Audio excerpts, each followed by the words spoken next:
Let's switch screens, and you guys don't need to see my face anymore. So we'll put this here. All right. So holla if you hear me out there. I'm going to ask my friend Zach Horner from the Chatham News and Record. Zach, can you see me on TaJTalk.com? Do you know? When you have a moment. And you guys should be able to see me on Facebook as well. I will say share the post, share the post, share the post. And I'm hearing yes, I can be seen. You can see me on TaJTalk.com. And we are live on TaJTalk.com. So that is great. That makes me feel good. So I'll do a little switching back and forth. And I'm going to ask Jody how it sounds. And again, share the post, share the post, share the post. And if you can't hear me well, text me, let me know. And I'll try and do all I can to make sure you can hear well. And also to make sure that you can hear the people well. All right, so let's see here.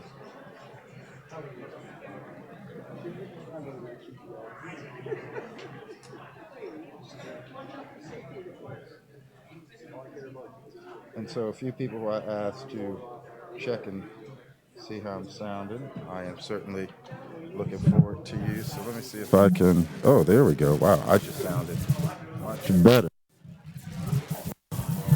And I'm not quite sure why. My mic is in and out, but I certainly do sound better. Let me turn that way. Okay, now this mic is in and out.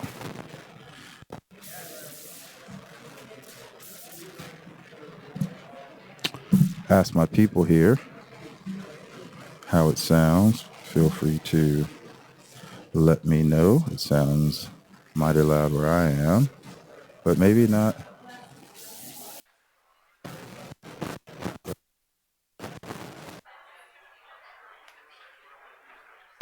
All right, now.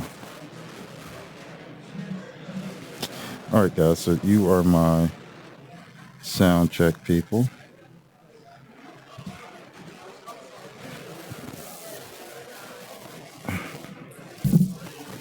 Thank you very much.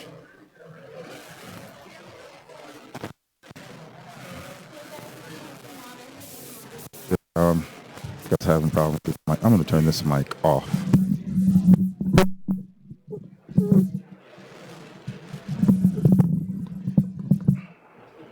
All right.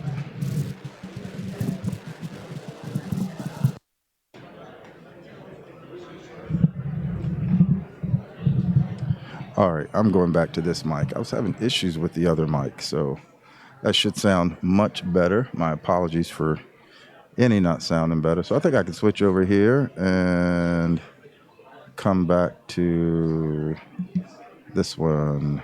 All right, folks. So again, we are here live at the Pittsboro, North Carolina courthouse as we begin a special session regarding the statue here in town. And I think the last time we had 36 speakers, and today we have 63 speakers. Okay, thank you, Jody. Jody, can you hear me? Let's see here.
agricultural state. It had an agrarian economy. And we have basically three types of land. Along the coast, the coastal plain, you've got more sandy soil, flatter land that was more suitable for large farms and plantations. So that's where, for example, slavery took hold the most. As you came more into the Piedmont, on the way to the mountains, there'd be more small farms, the economy of small farms. However, in spite of the agriculture, in the 1800s, we were beginning to develop some industry, primarily in things like textiles, production of fur hats, and of course, always hides from either beef or from hogs. That was so plentiful that in the 1800s they actually had a hog hotel in Nashville where you could get a room and then you had corrals for your hogs and a place to keep your dogs.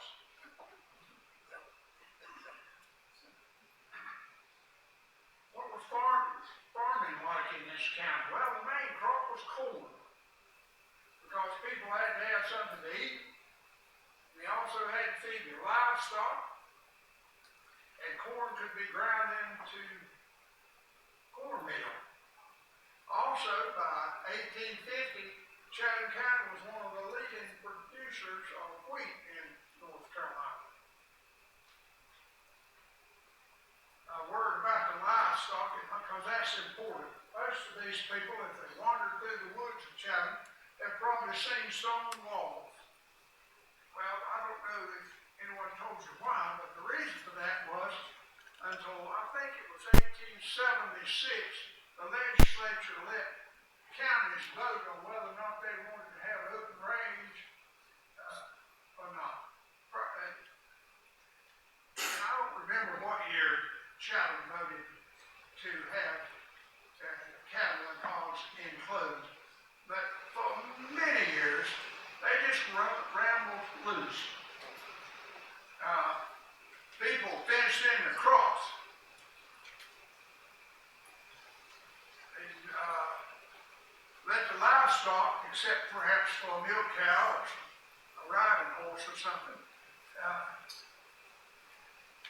the majority of their livestock just rambled and had to do the best they could. The Piedmont especially was covered with oak forests, and the mountains had chestnuts. Now the chestnuts would be there until about 1920 when the chestnuts wiped them out. But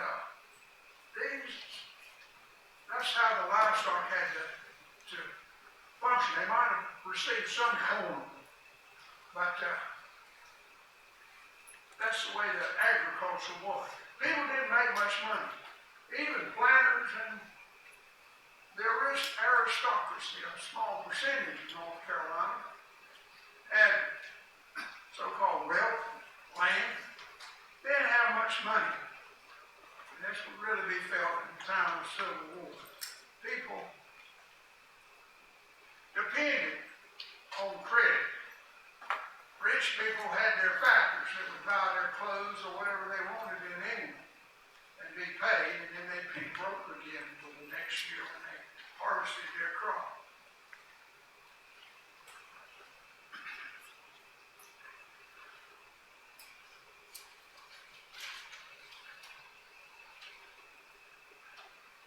Probably two of the larger economic activities in this county were the grist mills. They were everywhere. People all up and down the streams. They needed to grind that corn and that wheat. They needed it for home consumption, but also they could perhaps get the miller to broker it. A spin-off industry from that is production of hogsheads or barrels. People that made them were called coopers. And that's what they ship things in. They even had very large ones to put tobacco in. But they had to be rolled. And I don't know if they still do hogsheads or not. In my lifetime, I've seen them come through Pittsboro on trucks, big barrels of tobacco.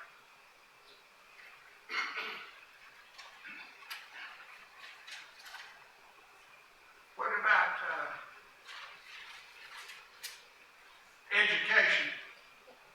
Well, if you lived in the 1800s, before the Civil War and even after, if your people had money, perhaps you could have a tutor, or perhaps you could go to a private academy. Before the Civil War, there was a serious attempt in North Carolina, primarily led by the Whig political party, to have a public school system. And of course, the University of North Carolina is the oldest state-supported university in the nation, or at least we'd like to say so. Even though I think Georgia disputes that.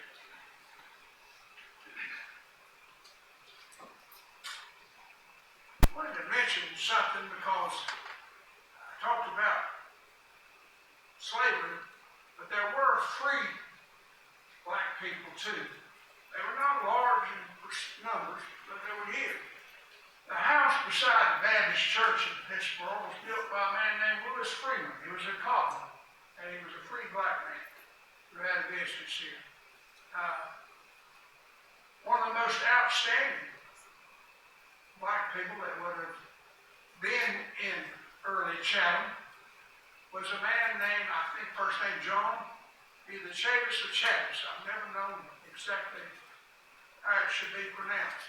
I believe he had a degree from Princeton. He spoke several languages, and he taught at Pittsboro Academy, and he taught people that would later sit in the governor's mansion, and white people, and have a lot of prominent people went to school there. At night he would teach black children the fundamentals of education. So there were some free people and some opportunities, but as you know, as Colonel Robert E. Lee said, the greatest moral evil in our land prior to Civil War was slavery. And not trying to imply that a lot of people were free, because they weren't. As far as education, the legislature was up and down. Sometimes it was all right for black people to receive an education, sometimes it's not. I've always been proud of one man who went to the legislature from Chatham County in the early 1800s and introduced a bill to make sure that black children had the opportunity to read. And I think that came out of his desire for them to read the Bible and to be saved, perhaps more than anything else, but it was a good thing to teach people to read. What did they do for entertainment, social life? Well, it had to be related to the land. By the way, I forgot to mention those tan yards were very important, because we made love here. Go to Federal, and from Federal to Wilmington to be shipped to England to be made into love products. That was a big thing. In Pittsboro, elsewhere, who represents the area between Salt City and Baltimore? That was Mr. Petty. Well, anyway, there was a place called Carterville, which is not too, it's not there now, but it was not too far from the community of Mount Vernon Spring, and there was important tanneries there. And I'll mention that again later, because of something that happened there.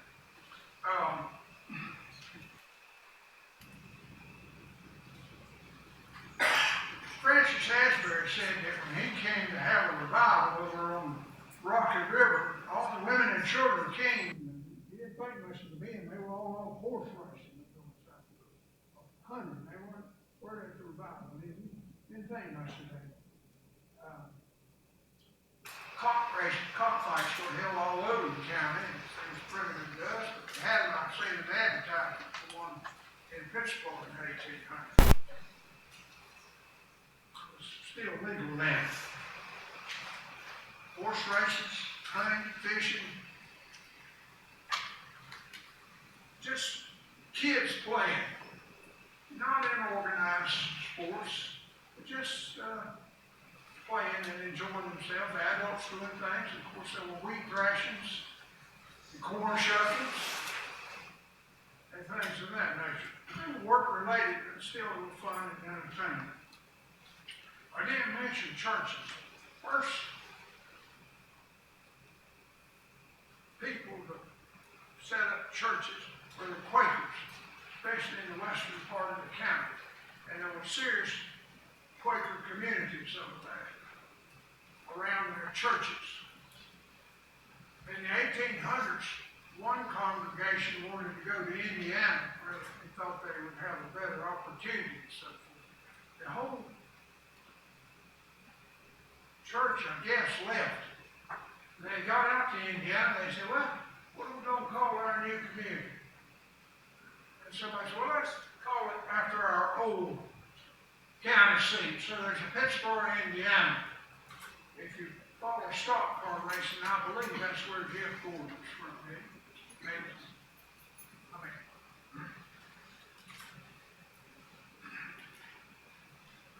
They were followed by separatists or Baptists. The most important one of those, the earliest one, was a man named Shubal. We say Stearns. It was probably better pronounced Starnes. He came from New England, out of the Congregationalist movement, and he was in Chatham Randolph, and in Chatham, well before the Revolutionary War. This past weekend, Rock Springs Church had its homecoming. It came out of one of the early churches he started called the Church at the Forks, which was open on the Hall River. It would have been somewhere between the present 64 and the community of Bynum. And it's just brush off. The people came there in large number to attend church. Very early on, they had a one-week revival in which 500 people were baptized. That's pretty big to me. And remember, this frontier then is sparse itself.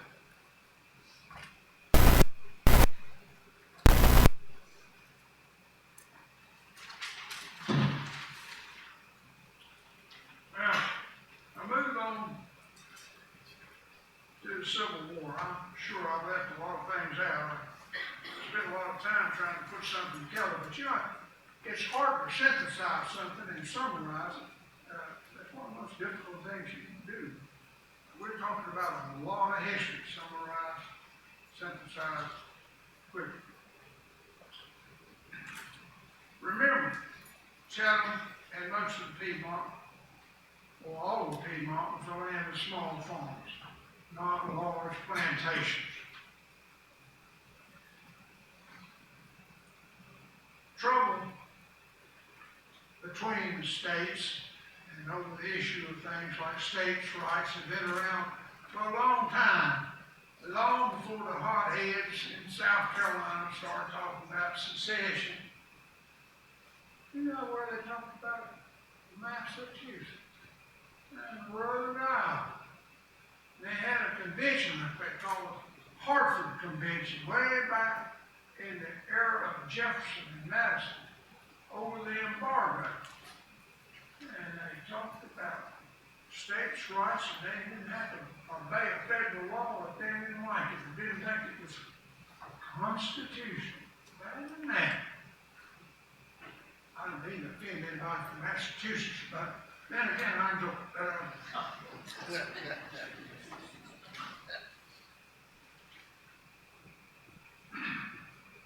when the troubles began between the North and the South, North Carolina was not interested in this sort of thing. They just were not. Someone said at the public hearing that they voted against even having a secession convention. They did. And Chatham County voted that. They didn't want something like that. And don't see in the article. The print is so small here on this copy of a letter that went from Love's Creek. Y'all know where Love's Creek Baptist Church is. Just a couple of small paragraphs. They had a meeting at Love's Creek, and it was well attended by a lot of people. I get ahead of myself. I forgot to mention the Methodists. They followed the Baptists, and they would then be followed by Episcopalians and Presbyterians. I once asked Jane Powell, I said, why were they late coming? She said they were waiting on the train.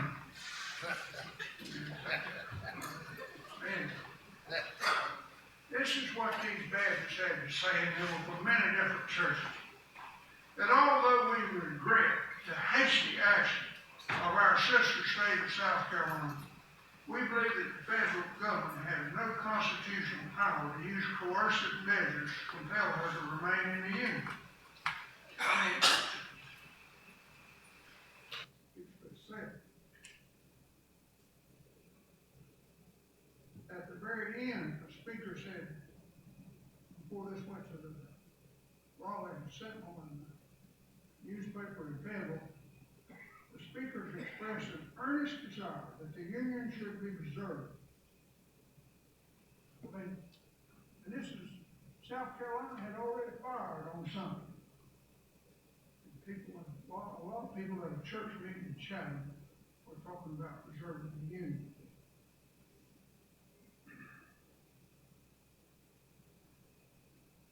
What drove them to go the other way? Well, there were two factions within the Democratic Party at that time. There was no Republican Party. The Republican Party at that time was a Eastern and Western thing. There was no Republican candidate on the ballot in 1860 when Lincoln was elected. In 1856, the Republicans had run the great Pathfinder, what's his name? Fremont. John C. Fremont. And he had maybe some local connections because he was married to the daughter of Thomas Hart Benton. And so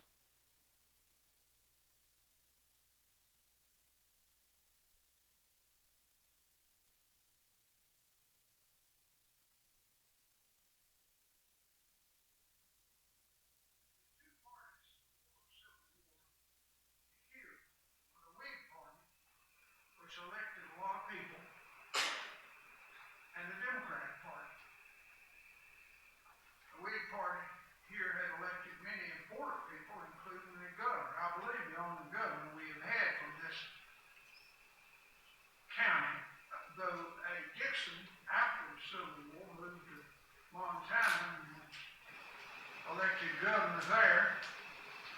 And I need some help here about family last name of White moved to New York very early in our history. And one of them was either held high office in New York. It may have been a congressperson, but someone that's kind of a reverse move there. But that's interesting to me that people from here went on to go on to serve in other places. But anyway, Zeb Vance, who became much loved by some people in this state, and lead the largest regiment raised in North Carolina, the 26th, two companies being raised in Chatham County. Vance said he was at a meeting pleading for reconciliation when word came that Lincoln had called for 75,000 volunteers for 90 days to invade the South, march on South Carolina. Governor Ellis at that time told him he would get no troops from North Carolina. This just inflamed people in this state. Now, it's hard for us to understand in the era that we live in how important states' rights were to people. I don't care if you live in Vermont or New Jersey or wherever you live. Keep in mind that after the terrible Battle of Gettysburg, some northern governors petitioned the Defense Department to disinter soldiers that had been killed and buried and segregate them by states because they didn't want their sons buried in the same cemetery necessarily with people from the neighboring state. That's not the north-south thing, is it? And every now and then, I'll still hear someone, maybe from California, say something about states' rights in today's time. But they were so important to so many people back then.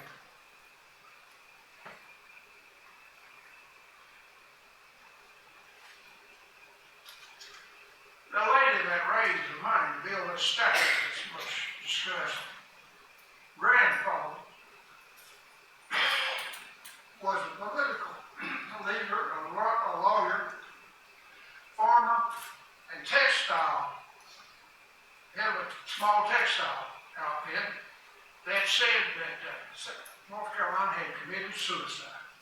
They were so upset and just decided that did not believe in secession, didn't believe in disunion.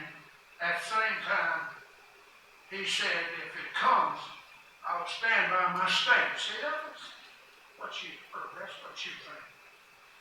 Okay? On the second call for a secession convention, the radical wing of the Democratic Party, the firebrands, held sway. The old Whig conservative Democrat had lost out, and they knew it. And so we see the state adopting a secession ordinance and called for their state to leave the Union. And of course, troops were raised and raised quickly. You have to have manpower to fight a war. If we try to do a portrait of most of these soldiers from Chatham and other Piedmont counties, I'd say probably no more than 5% of them were slave owners. They were young. You could be drafted when they passed the draft from 18 to 45. We had boys as young as 12 that went. Walter Clark that spoke at the dedication of that statue many years later was 14 years old when he was made sergeant, 16 when he was leading troops, and when he was imprisoned in a Union prison when he was captured. That's young. I brought a picture I will show to you. It's just too much trouble to draw it. It just kind of breaks your heart on a 17-year-old boy that blended in with his eyes closed in a trench. He looks peaceful in that sleep. 17 years old. He ought to have been thinking about his junior year in high school. And then, speaking of troops, there were 11 companies raised in Chatham County at the beginning. Eventually, something like 20 companies would be raised, or perhaps they were in nearby counties and they were served there. And there were junior reserves. They weren't supposed to leave the state, but they did. And the letters are really something to read letters that some of those boys wrote back home. They ought to be taking driver's training. They were trying to learn how to shoot a rifle. I guess wagon training, maybe. But anyway, you understand what I mean. And I think you have to understand that these men, boys, thought of themselves as county people.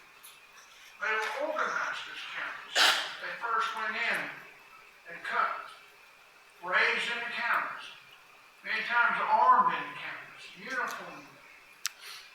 And all during the war, counties and the state would try to send them food and other necessities.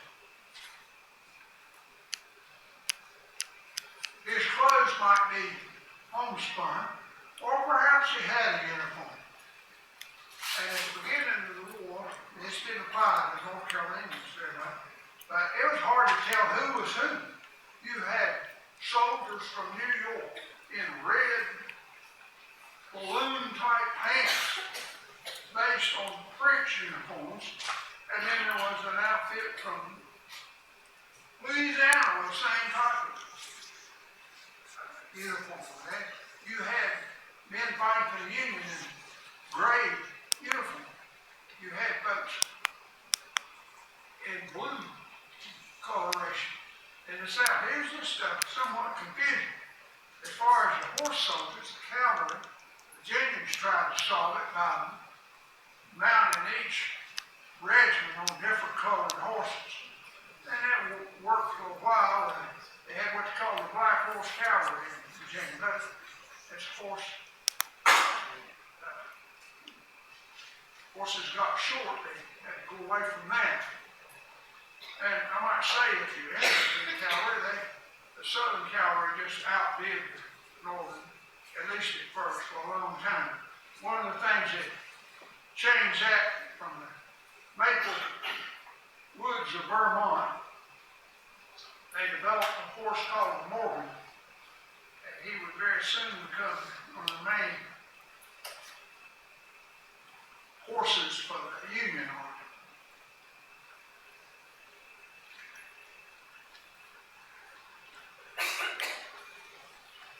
I wanted to talk about equipment just a minute, and it's about us. I need to know how complex this thing was.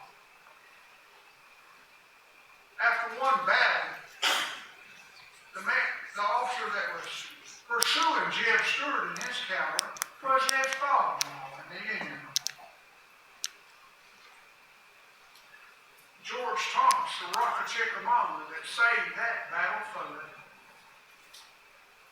Union was from Virginia. I think Farragut that ran the artillery garage and took mobile. I think he was from Virginia. What about the lady in the White House? Mary Todd Lincoln. I believe she had 5 brothers and 4 brother-in-laws and vice versa. Anyway, they all fought for the Confederacy. And the brother that she had named her oldest son, Robert Todd Lincoln, was killed at the Battle of Franklin in Tennessee. And she had her brother-in-law killed. U.S. Grant, and in the end, organized the Union Army for victory. Voted wife, they were a voted couple. Maiden name was Ben. I read one time, I don't know if it's true, but I read one time that her father-in-law was living with him in the White House, and he had dementia, but he resented his son-in-law for his role in the war to the extent that he sometimes took a cane and tried to hit the person.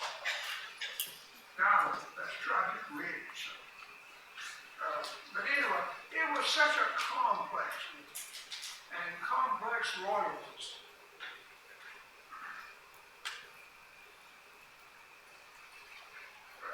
The reason I gave you those mini balls to look at is because the average soldier, the most important weapon in the Civil War was a rifle. Most of the Union troops carried a Springfield. Southern troops carried an Enfield if they could get one. They were made in England. If they had a pistol, it was probably a Colt, but they made others. A doctor from Louisiana invented a horrible weapon which he had made in France. Fired, I believe, 8 44 caliber cartridges, and then had a 20 gauge shotgun around his bottom barrel. I don't know how anybody would ever carry one in combat, but they did.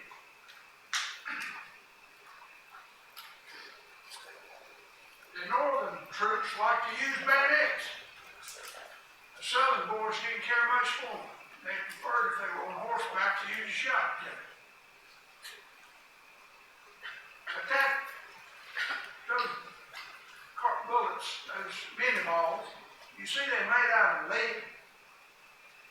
Well, that leads to something I'm getting ahead of myself. It's a good time to mention. The casualties in this war are just horrible. Unless last 19 years in the Middle East has changed the ratio. More young men, Americans, died in the American Civil War than all the other wars we've ever been in put together, including World War I, II, Korea, Vietnam.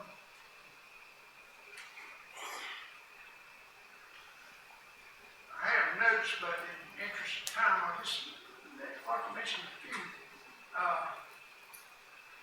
When Mary Thomas Lincoln's brother was killed, there in a few minutes in one day, 6,000 and something Southerners killed battlefront. 5 generals beside him.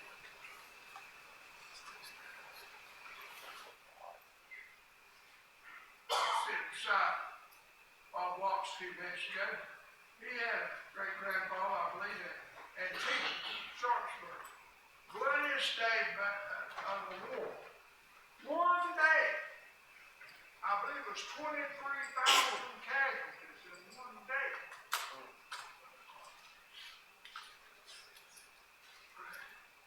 Gettysburg, 3 days, 40,000 Americans. Not all dead, some wounded. Mention 26th Regiment, the largest regiment recruited in North Carolina. 2 companies from Chatham County. One of the companies in that regiment, well, 8 companies, only had 3 men that had not been hit by battles closed in July 4th that day, at that time. They say that the 26 lost more men than any other country, north or south, in the Civil War. Is it any wonder that perhaps those that survived, and families and so forth, wanted to recognize their devotion and their courage and their loss after the war?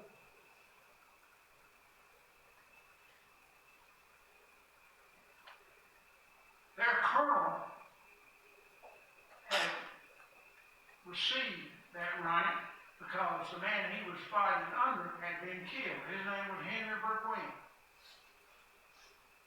That man's name was John Randolph Lane, and he was a farmer. He had risen from private to colonel. He was reared near Brush Creek Baptist Church, almost into Randolph from Chatham. I will read you something he said, if you're alive here in a minute. There's so much that I think we need to know, and one of the things that bothers me, whether it's this issue or any other, we don't need to erase history in America. We need to learn from it. I don't care what it is. We need to learn from it. I feel so strong about that. I gave much of my life to that cause, and here I am, 79 years old. What is it they say? Anyway, here I am up here trying to stand up here and talk a little bit about this history. At Cold Harbor, late in the war, Grant lost something like 7,000 men in 20 minutes.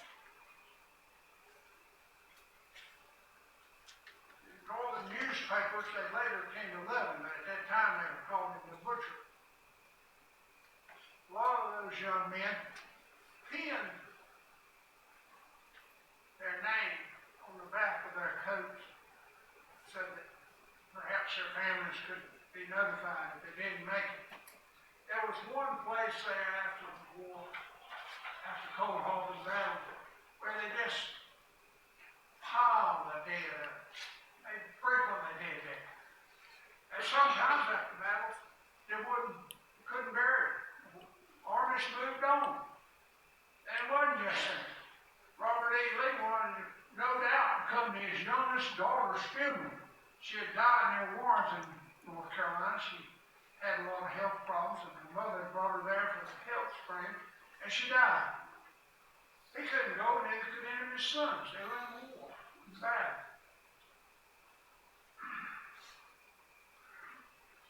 I don't want to belabor death and destruction, but it was awful. Another example, 25,000 men from the North died in Confederate prisons. We had one in North Carolina, Salisbury. The worst one was in Andersonville, Georgia. Keep in mind, with the destruction of railroads, Southern government couldn't feed its people or its army toward the end, much less prisoners. And when they stopped prisoner exchange, it created a lot of destruction there. On the other hand, there was no excuse, I don't think, that 26,000 Southern men died in Union prisons. Like Lookout. I mean, not Lookout, but Fort Douglas, Camp Douglas. And there's one there not far from Washington. I can't even think of the name of it. I've got it written down here somewhere. Lookout. Yeah. And a lot of the men that were captured from around here would end up in New York, right across from the Pennsylvania line, a place called Elmira.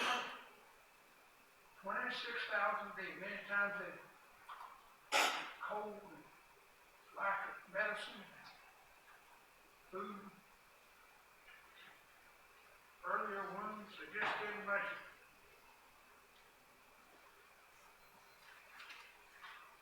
Was there dissent during the war? Yes, it was. Next door to us in Randolph County, large numbers of people were outliers.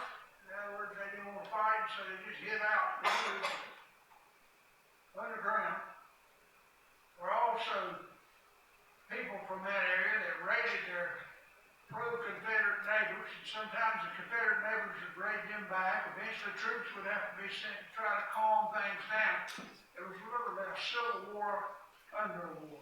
We have a lady who lives in Pittsboro, Ann Brown, and her brother was the leading expert in the nation on that interwar.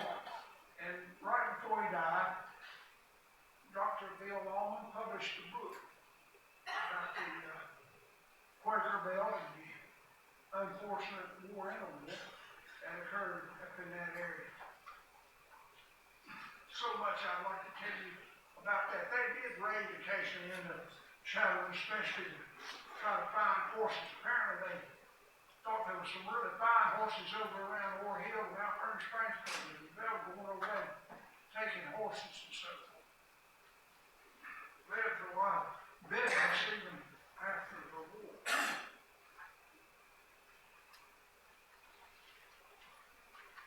I didn't tell you a while ago, because I can't read my notes, altogether, I talked about all the wars put together, over 600,000 Americans died in a civil war. If I did my math right, that would be like something like 7 million people if they were in a war today that would die. We never had anything like that. Even with the terrible carnage of 2 world wars.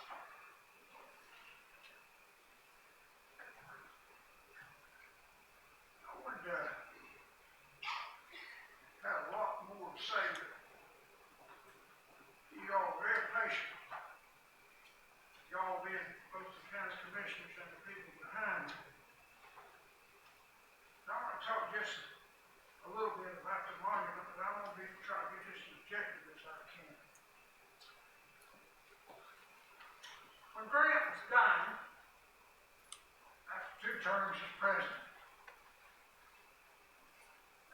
A man that had been a Confederate soldier briefly came to his rescue. The librarian, Mark Twain, Samuel Clemens, put up some money so that Grant, they didn't have pensions for presidents back then, and his wife could live in a hotel and he could write his memoirs. He had throat cancer, and he managed to finish them. You want to read about the Civil War, read his memoir. But this, as he was dying, is something Grant said. I tried to write it down. I feel we are on the eve of a new era where there is to be great harmony between federal and Confederate. I cannot stay to be a witness to this prophecy, but I feel it within me that it is to be so.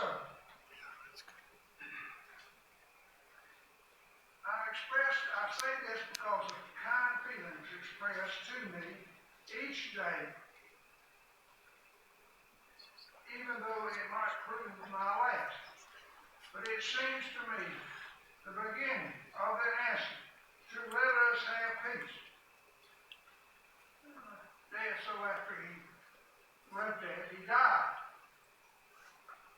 At his funeral were both Union and Confederate survivors.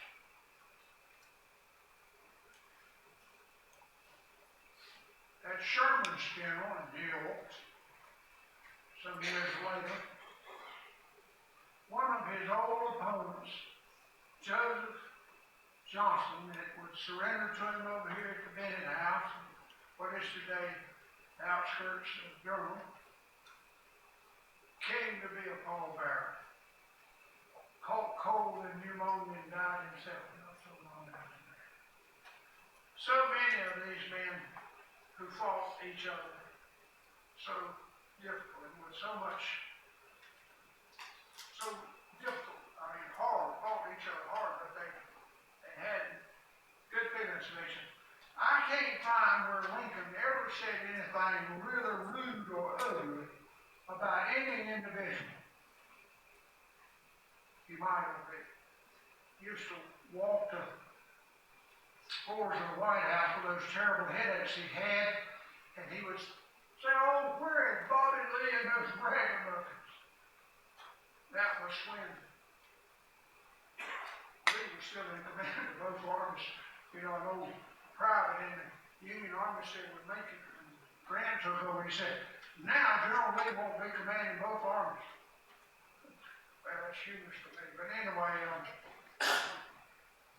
and of course that last year when Grant was in charge, it did end with Appomattox.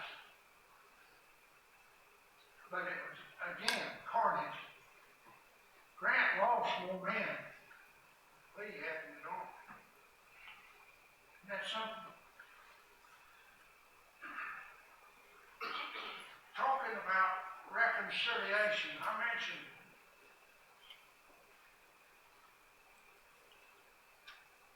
Mr. Lane, Colonel Lane, a few minutes ago, Colonel of the 26th. If I might, a brief passage. In 1903, 4 years before he would lead the parade at the dedication of this statue, and in which his little grandson pulled the veil from it, he was invited back to Gettysburg to speak at a reunion, so to speak. And he shared the stage with a man he'd become friends with, who was a sniper or infantryman with a rifle at Gettysburg. The man was a pharmacist and became very prominent. He'd been a member of the so-called Iron Brigade from Michigan and Indiana, also heavy casualties at Gettysburg. I don't want to six managed to take the line at Gettysburg, but they couldn't hold it. They lost too many men. This is what he said. First, he gave them the brutal numbers and awful statistics of 800 young and healthy men with homes and families and futures reduced to so few, and then reduced again to nearly nothing. And always he came back to his men. Your valor is coming to be regarded as the common heritage of the American nation, he told them. It is no longer belongs to your state alone. It no longer belongs to the South. It is a high watermark of what Americans have done and can do. He will, in front of everyone. And without apology, the old warrior looked at the tiny aged remnant of the 26th North Carolina, and it will. I give you the highest tribute, he told them, a comrade's tears and a blue uniform band of Pennsylvanians played Dixie. He was a man of reconciliation and of compassion. I conclude this by trying to quote from a poem I've always loved, which is inscribed on the Confederate monument in a nearby town. An Englishman wrote it. He was born in 1865 and lived in the 1900s, and he wrote this poem called A Recession. And he talked about battles and war. And at the end of four of the five stanzas, he said, ask God to help them remember, and said that they needed to remember that they needed to honor these places. And he ended four stanzas of the five with the words, least we forget. And I would say to you and to the people behind me, least we forget, keep all of our memories, keep all of our history, learn from it. And at risk of offending you, I would say this now, and you say, I prove it. People said some pretty rough things at the public hearing. They said the statue, other things, whether it was all racism, white supremacy, that sort of thing. Well, I spent probably 6 hours today, was reading and studying. I remember the professor I had in college talked about waving the bloody shirt. He talked about how in the North they waved the bloody shirt to get people to vote Republican, and it worked pretty well. I don't believe we had but one Democratic president from 1856 until 1912 when Wilson was elected. I think that's right. Cleveland, I believe, was the only one. And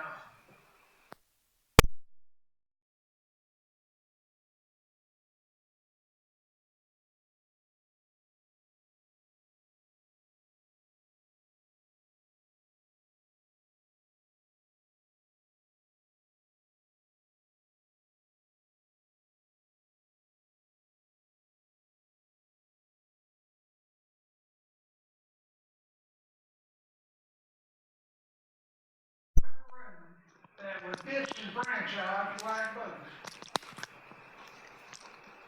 Yes, they did. And even though the Democratic Party, y'all are all Democrats, you didn't wave the bloody shirt, did you? No, none of you. And neither did Commissioner Thompson or his uncle E.T. Hammond. Oh, Howard Lee, who served us along with ours. North Carolina Senate. Well, man, I admired so much. So Isaiah Taylor, who served several terms on the town board of Pittsboro, but he didn't want to do it anymore. They almost put him back in with a write-in vote. He needed either 6 or 9 votes. He didn't even perform it. And so I don't think that there's been any significant waving of the bloody shirt to get Democratic control. Mostly we know that, be honest with ourselves. Almost all of the people that have been, we've had 2 sheriffs that weren't Democrats, I believe, one named Jennings and one named Johnson, and they were both as a result of a fusionist party when the Republicans and the farmers joined together against the Democrats. We had, I think, maybe one county commissioner that was a Republican until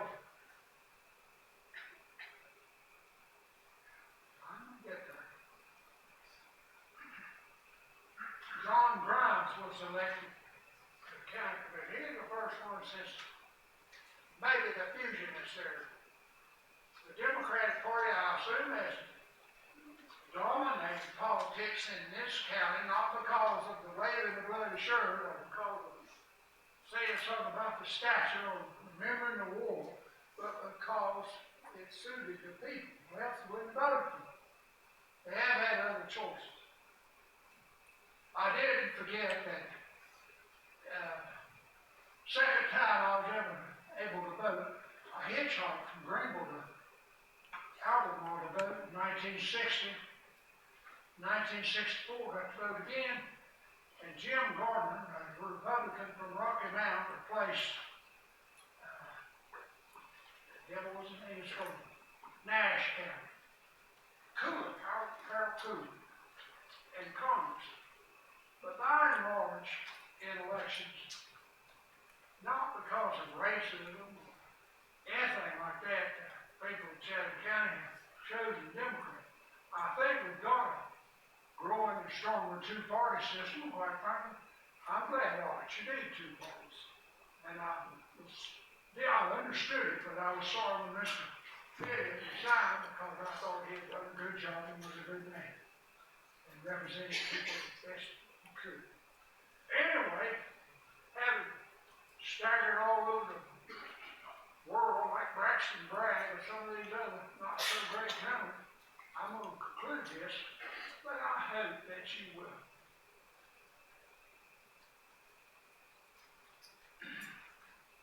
remember maybe a little of it, least we forget. Thank you.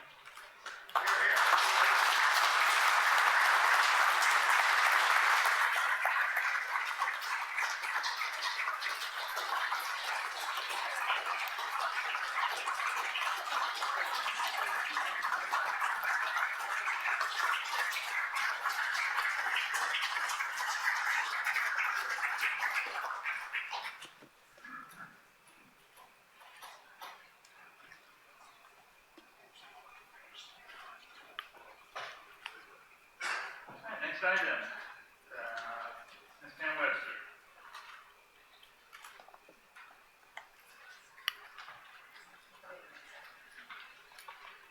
I wanted to begin by telling you all how this started. The week of, can you hear me now? I want to tell you how all this got started. The week of April the 10th, TaJ called and told me about an article in the Chatham News. A group called Chatham for All had been formed and was to present petitions to take down the monument in Pittsboro at the April 15th meeting. I had never heard of this group, and I had certainly never heard about petitions going around in favor of removing the memorial. We talked about it and thought maybe we could do something so the commissioners would know that people in our county are in favor of this memorial staying at the courthouse, and that Chatham for All certainly doesn't represent all of Chatham. We do not have a name, and we are not a part of any group or organization. So Ms. Justice and I decided to start a petition to keep the memorial.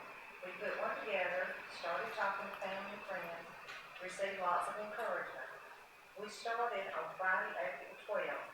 By the next week, we found ourselves putting out more, people calling us to request petitions and hundreds of signatures. By the week of April 22nd, we had them in every part of our county, and here we are. Several people made a statement they would gladly sign, but followed up by saying that the commissioners had already made up their minds and the monument was probably coming down. I look back at the video from the ending of the April 15th meeting, and I'm sad to say it does appear that way. The dictionary definition of monument is a statue, building, or other structure erected to commemorate a famous person or event. A structure placed by or over a grave of the dead, such as a statue, memorial, gravestone, or a tombstone. A memorial is an object which serves as a focus for the memory of something, usually a person or people who have died. Forms of memorial monuments are art objects such as sculpture, statues, and fountains. In fact, the very words on our Chatham County memorial clearly read, "To the Confederate soldiers of Chatham County, this monument is the gift of those who reserve the memory of the Confederate soldier." The Chatham County Monument does not stand as a symbol of hate. The Chatham County Monument stands as a memorial to those who fought and died. The words I've spoken and written in these meetings are documented. I needed to speak so that future generations of our great county would know that there were lots of residents against the removal of this memorial that has stood at the historic courthouse for over 112 years, and that by its own definition, it's a memorial to all Chatham County Confederate soldiers.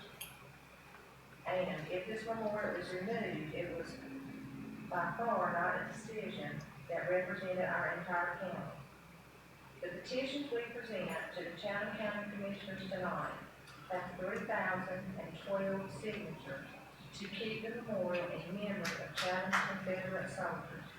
Thank you for your time, and I hope that you all consider not only the history and meaning, but the potential floodgate the removal of this monument will open. Washing away history of our county, while it may not be perfect, it's history. Erasing our nation's history should not be how we deal with our past. Thank you.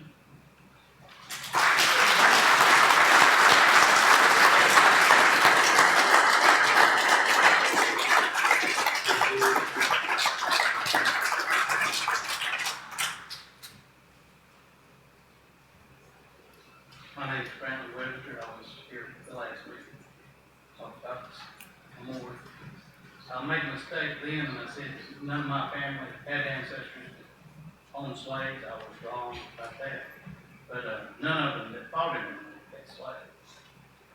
And I'm here again to state my support for keeping the memorial where it is presently. It's a memorial to the brave men who answered their country's call. They paid a steep price for answering their call, financially, physically, and mentally.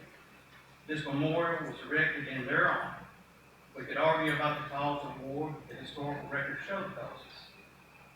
Those wanting to take down the memorial down say it represents slavery. It does not. They say it was put there to intimidate. It was not. They would put the UDC in with the KKK. They are not connected any more than the KKK is connected to the Democratic Party or any other party. These people spend half-truths and undocumented lives. They seek to divide the people of this county. The area I was raised in and still live in get along very well with all the different diverse and ethnic backgrounds that are there. Many would portray us as racist. I am not, and no one I associate with is racist that I know of. The efforts of this small and loud group of outside actors helping to orchestrate and divide have no place here. Thank you.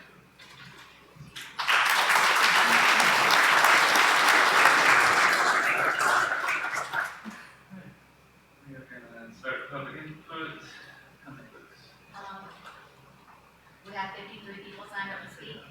And I was wondering, I know we have one speaker who does not want to speak on the statute. They want to speak on, so would it be possible to have people who are speaking on something other than the statute go first?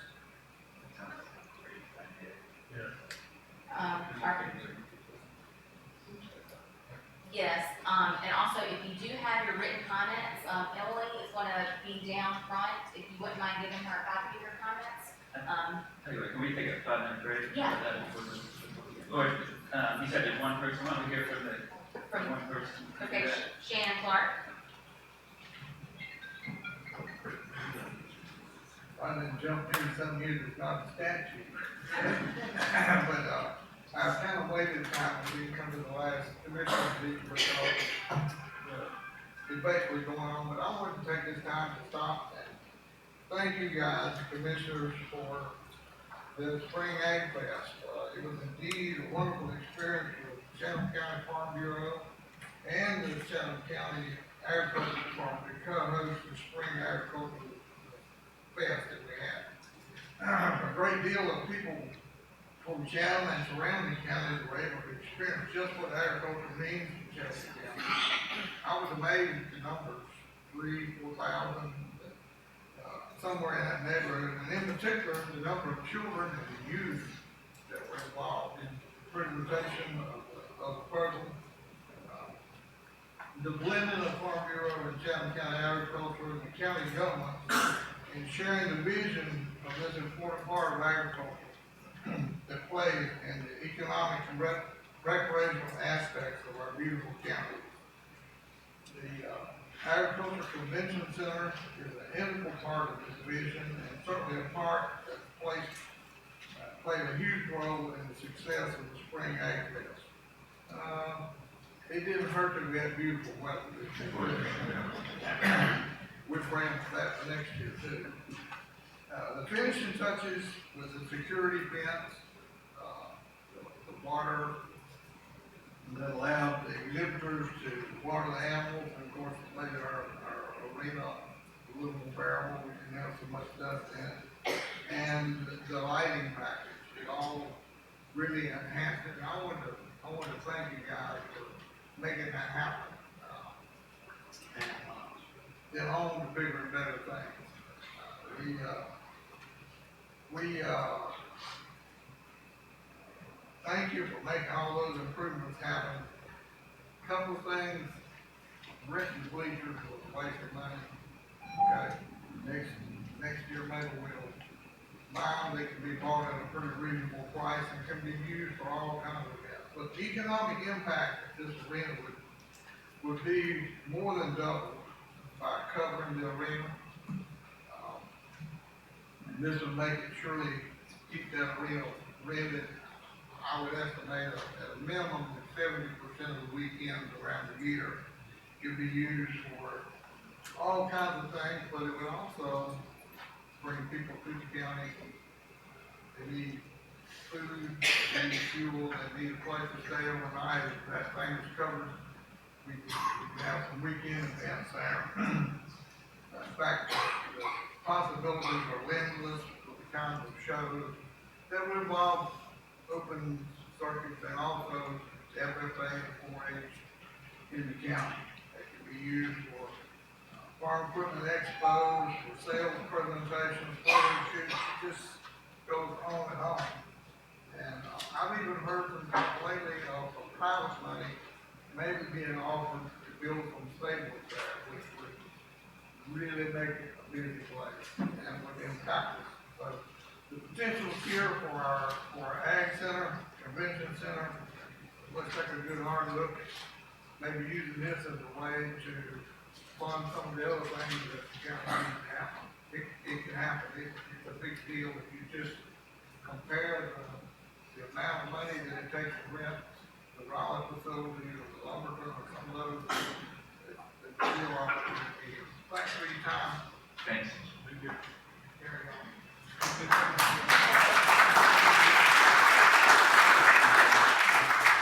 All right, let's take a 5-minute break.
All right, so we'll come out here. I'll try not to talk so loud. I'm gonna get this location right here where I know that I can be seen, and we'll walk around here and we'll talk to people. How are you? How are you?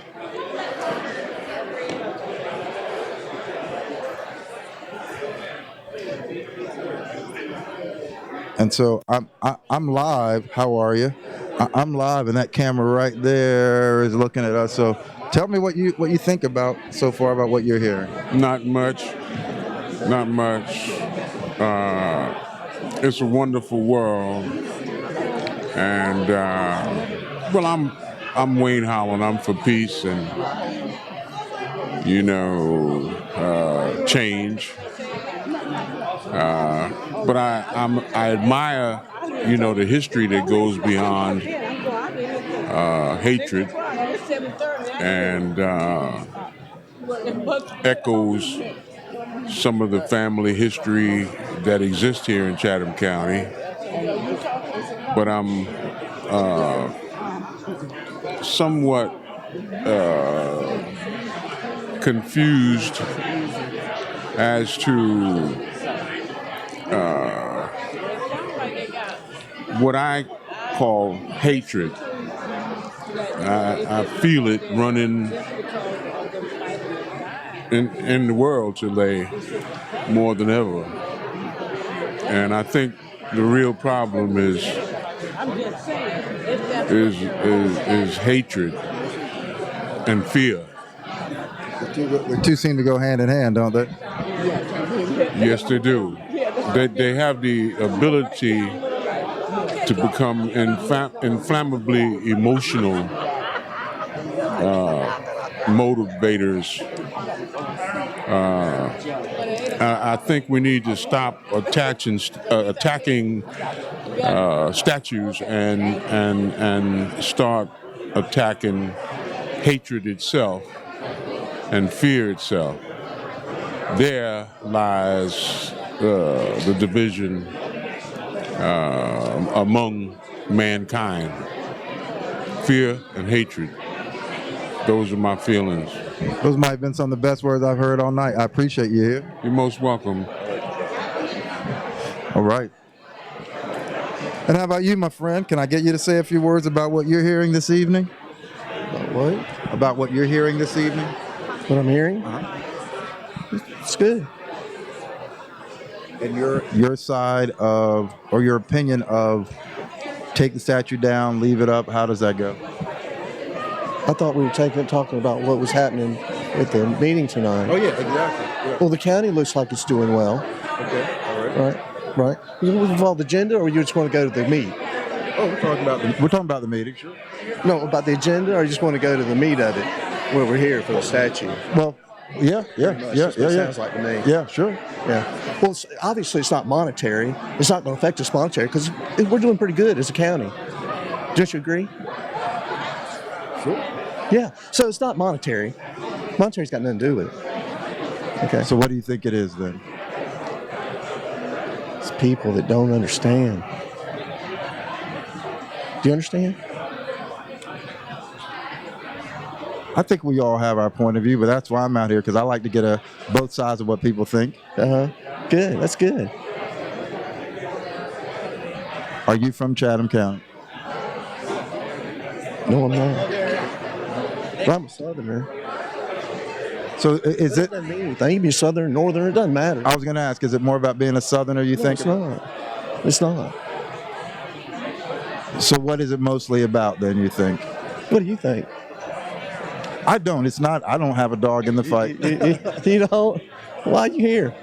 I'm covering this. I'm covering it, yeah. Who are you with? TaJtalk.com, streaming live right now. Can I have a card? Certainly. Cool. Certainly. How long you been with him? I'm sorry? How long you been with him?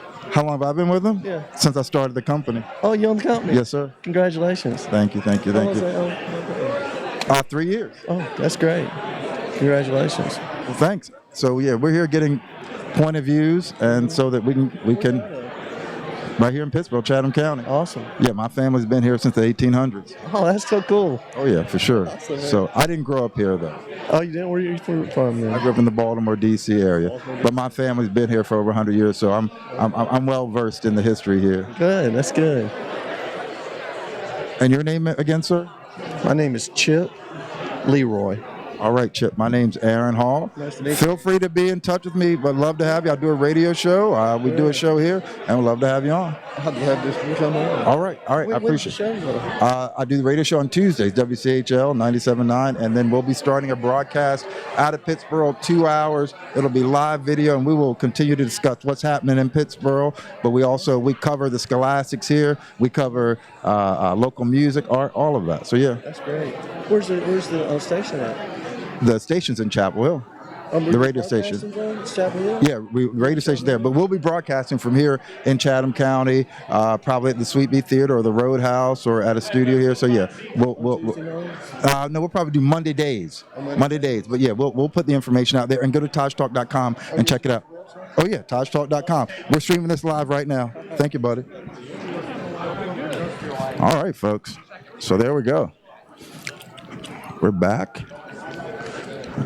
Let me see here. I was over here. Y'all didn't see any of that, did you? Oh, I was over here.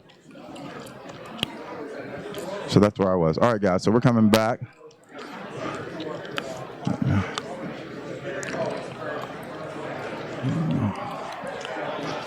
All right. So I'm going to come back over here and hope that I'm still not too loud. Get ready to put this microphone back.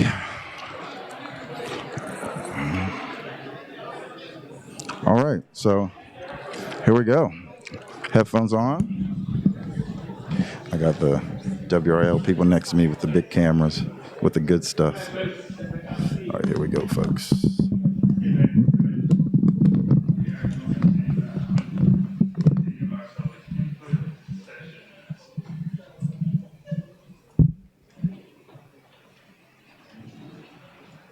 Let's see, I want to remind folks that we have 3 minutes to speak. The green light will illuminate for the first 2 minutes. The yellow light will illuminate along with 1 beep to let you know that you have 1 minute remaining. The red light illuminates along with 3 beeps when the 3 minutes have expired. And if you can, please provide a copy of your comments to the clerk. And given the long list, once again, we will stick pretty tightly to the 3 minutes. So I'm going to call out 3 names in a row, so if you could be prepared to speak when it's your turn. First 3 speakers are Nancy Jacobs, Robin Whittington, Margaret Vincent.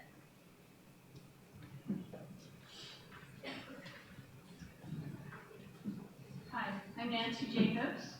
I'm here to support returning the Confederate statue to the United Daughters of the Confederacy, or otherwise removing it from the town center as soon as possible. Thank you.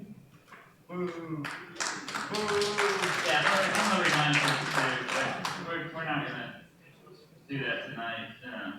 So if you haven't been to our meetings before, we try and maintain a pretty civil discourse here. So let's try and get through all the public comments and let folks speak.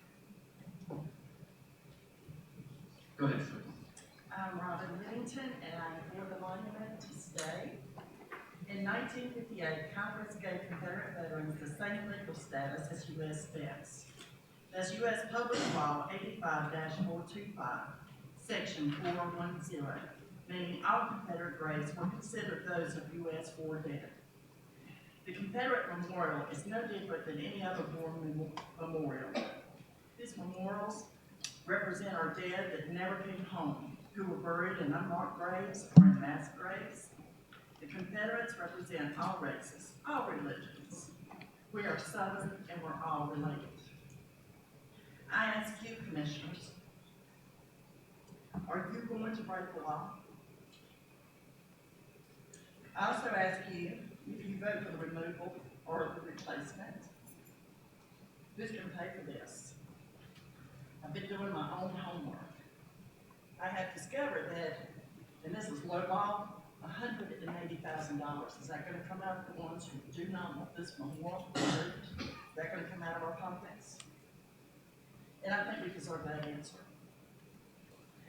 The Chatham Journal did a poll, and 75.6% want the monument to remain exactly where it is.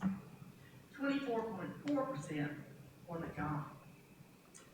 So it's the majority of the taxpayers that want to leave it alone, or I say again, going to be the ones to pay for it.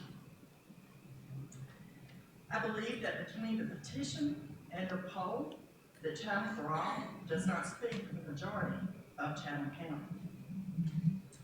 Speaking of Chatham for All, I'd like to thank you wherever you are. Because you have, by pursuing this, you have brought the Chathamites with roots closer together. It's opened a door for discussion on politics and the direction of not only our county, but our country. We have become complacent to what is really going on around us. What started out to divide us, thanks to you, we are now unified in our efforts to save our beloved memorial.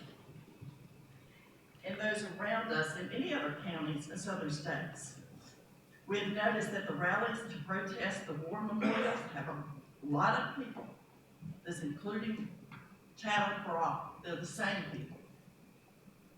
Which makes me realize that y'all don't have the numbers that you would like us to believe. Once again, thank you, Chatham for All. You've awakened us to not just fight for our war memorial, you've awakened us to fight for all of our beliefs and way of life. To you, commissioners, understand that all eyes are on you.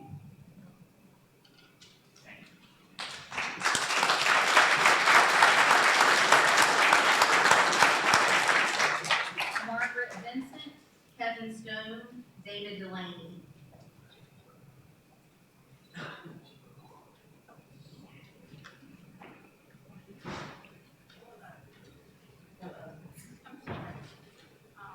Good evening. Thank you for the opportunity to speak about preservation. And say your name. Okay, Margaret Vincent. Good evening. Thank you for the opportunity to speak about preservation of history. In Chatham County, there were several Confederate soldiers that served to protect Pittsboro County. The memorial outside the courthouse honors these men.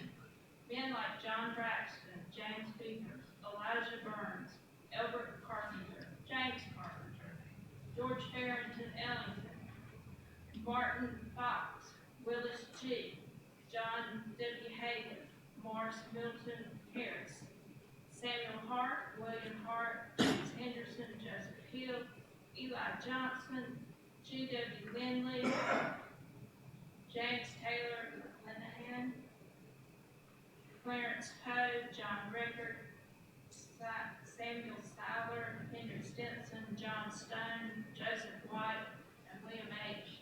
You don't have the last name. All these men died to protect this county. I'm sure that there are others, but these were the ones I could find. It was not about slaves, as the guy that did the history said. It was about protecting our homes more so than doing away with slavery or fighting for slavery, because most people had small farms. There were only a few large plantation owners. This statue does not need to come down because it memorial marks a history that we all really do not need to repeat.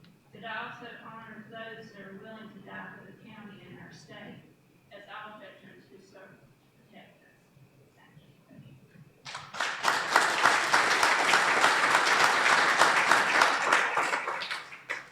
Kevin Stone, David Delaney, Seth Smiley Humphreys. Can you hear me now? Yes, sir. My name's Kevin Stone. Good evening. I have been a local Chatham County business and property owner for almost 2 decades, and I've worked in Pittsboro since 1999. I lived in Lee County, which prior to 1907 was comprised of Chatham and Moore. I don't know for a fact if I'm from Chatham originally back then, but I believe I was.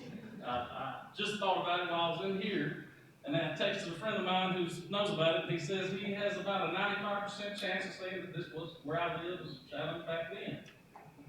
I strongly urge you, county commissioners, to not pay heed to those who would move the Chatham County Confederate Memorial to another place. It is my firm belief, and one that is supported by reality, that if this body was to allow a referendum of the people of Chatham County on this question, the result will be overwhelming support for the monument to remain where it is since it was dedicated in 1905. The people who live and work in Chatham County and who do not answer to political parties and outside influences have more important priorities than arguing over a manufactured controversy. Whatever the unnecessary proposal is, even if the memorial is to be moved to a cemetery, the truth is that it was not meant to be moved, nor would moving it to another place solve any problems. In all cases where Confederate memorials have been moved, they have either caused further offense in their new location, requiring yet another move, or they have been vandalized or damaged, even in cemeteries. Pittsboro's Confederate Memorial was erected by the people of Chatham County and was intended to remind its citizens for all time of the bravery and sacrifice of the men from the county who fought for North Carolina and the women who stayed behind. Those who fought answered the call of their governor, the same as any member of the military now answers the call of their president. This memorial stands as a literal gravestone to those who did not come back to Chatham County and are now buried either in mass graves on battlefields far away or who were never found. You can attribute any negative quality or motive in these men that you want now because they are no longer here to defend themselves. We, their descendants, are all that's left. One of the key features of modern political discourse is the lack of factual basis for many decisions that are made. Instead of facts, feelings and a desire for personal fulfillment now motivate movements for change and result in biased and morally bankrupt practices of rewriting history. Unfortunately, as most working class people, we do not have the resources nor time that our opponents in this matter do. We know that our attempts to appeal to reason and moderation are falling on deaf ears. Regardless, we're still here. We want it on the record that we've had enough of our government caving in to the whims of an extremist, lawless, and sometimes violent political faction. Everywhere in the world, we have seen the rewriting of history by similar extremists such as Russia, China, East Germany, Vietnam, Laos, South America. We all shake our heads and talk about how wrong and misguided it was and how the failure of each case was a natural conclusion. So why is it that when it does happen here, as has always already happened in Durham, Chapel Hill, and Winston-Salem, do we not adopt the same scorn? I urge you to consider this and the damage that would be done by moving our community's memorial. Do not break the law. Leave the memorial where it is. I have a copy of the law attached. Thank you.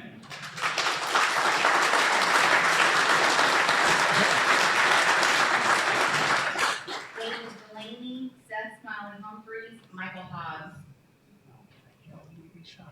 Good evening, commissioners and fellow Chatham County residents. Thank you for the chance to learn together here tonight. I'm David Delaney, a member of Chatham for All, and I'm offering these remarks in my personal capacity. I'm a father of 2 young children, and I have spent 20 years in public service as an Army officer, Homeland Security attorney, and law professor. I care deeply about good governance, and I care deeply about how we educate our children on local, national, and global issues. I believe you should return the Confederate statue that sits outside this window to the United Daughters of the Confederacy. While it sits prominently on public land, it symbolizes and expresses as public policy any message that people can reasonably infer from it. Your task is not, as Commissioner Petty stated last month, searching for one true original purpose. Some Chathamites of 1907 or 2019 may see only memorials to a community's wartime sacrifices and hardships, but this statue is inscribed CSA 1861 to 1865, and our Confederate heroes. White supremacy cannot be separated from the Confederacy's institutions. Your public duty is more heavily weighted to the present and future than Commissioner Petty suggested. I have the same high expectation of federal officials in another of my figurative backyards. West Point has no statues to the Confederacy, or to my knowledge, even of Confederate generals. But a barracks dedicated in 1962 of my alma mater, in the midst of our nation's essential civil rights movement, was named for Robert E. Lee. When the federal government puts Lee's name on a building, it honors the whole man with the public's voice as part of West Point's national education function. To better support its claim to be, quote, the preeminent leader development institution, West Point should remove Lee's name from the barracks. The study of his generalship in life were better reserved for the classroom and battlefield. Likewise, when you return the UDC statue, you ensure that Chatham's government public voice does not honor or even appear to honor the whole Confederacy and the years of this nation's state-sanctioned enslavement practices. In my career, I've become a resident of 9 states. I've also lived in Germany, Bosnia, Croatia, and the Netherlands for 3 years. I've learned that we have more to gain from dwelling on our common humanity than our different histories. Central North Carolina had a rich human heritage long before European settlement, and from revolutionary days through the Civil War to the present, what we now call Chatham County has had an unbroken chain of residents supporting the United States Constitution's high ideas. We should look for every opportunity to find common ground in our humanity, to do well by each other, to educate our children well, and to improve American democratic governance. Today, this county's national and global ties are strong. Chathamites found global technology companies, established nonprofits to provide STEM mentorship to young women in Africa. They run the diversity and inclusion programs of global companies, and they conduct cutting-edge biotechnology research. While many rural North Carolina communities are in decline, Chatham has the resources and capacity to thrive. I hope your decision will help foster the collaboration and global perspective we need to enable that future dream of Chatham for all. Thank you.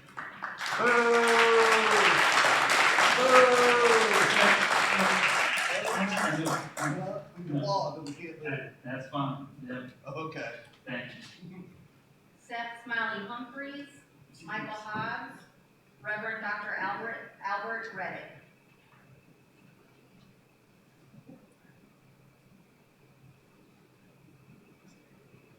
Hello, my name is Michael Hobbs.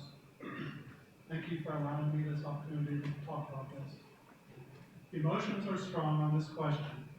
One reason, Southerners are proud of their hometowns, proud of their state, and proud of their heritage. I am a native North Carolinian. I can trace my lineage of my name to an Abraham Hobbs who came to North Carolina in the 1690s. That is part of my identity, a part in which I hold pride. Many people feel these bonds of family and bonds to a place that lead us to nurture a feeling of allegiance to our predecessors. Some people feel that removing these monuments is akin to neglecting those who came before us, an erasure of history. I am fortunate. It is a privilege for me to be able to trace my family's history. Commissioner Howard, you said something at the last public session that spoke to me. You, along with many of our black neighbors and friends, cannot trace your heritage. Your history has quite literally been erased. It was erased by splitting families, erased by stealing names, erased and lost graves. Who erased that history? My ancestors did. Commissioner Petty was exactly right. He said he was hearing 2 different stories about why that monument was put up. One story said it was to commemorate the North Carolinians who died in the Civil War. He said that the other story, as he described it, was about slavery. He said that depending on which story was correct, the answer of what to do with this monument was easy. That's exactly right. Our Confederate monument, along with the others, was erected during a time in which my ancestors violently stripped black Americans of voting rights, of representation, and of prospects to improve their lives. These monuments were erected by a social and political class intent on demonstrating their ability to impose their will. This is a history I did not learn as a child of the South. It is a history that I came to know as an adult. It is a hush history. We can start to change that. We can choose to open ourselves to a deeper understanding of our shared past. When we do that, our choices become clearer. We in Chatham County can tell a powerful story of reconciliation, a story in which all of our descendants can be proud. Thank you.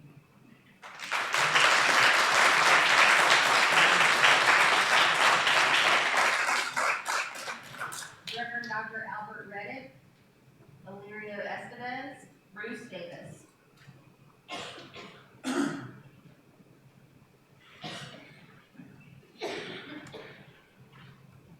Good evening, Commissioners. My name is Illyrio Estevez. Remember N. Jones? He was an African-American gentleman who was lynched in our county, Chatham County, near Seattle in 1898. No. Maybe you remember Lee Tyson, John Cassavetes called Jerry Fisher, and his wife Heroin. There were 4 African-American citizens who were lynched south of this town in 1885. Don't remember? Probably you don't.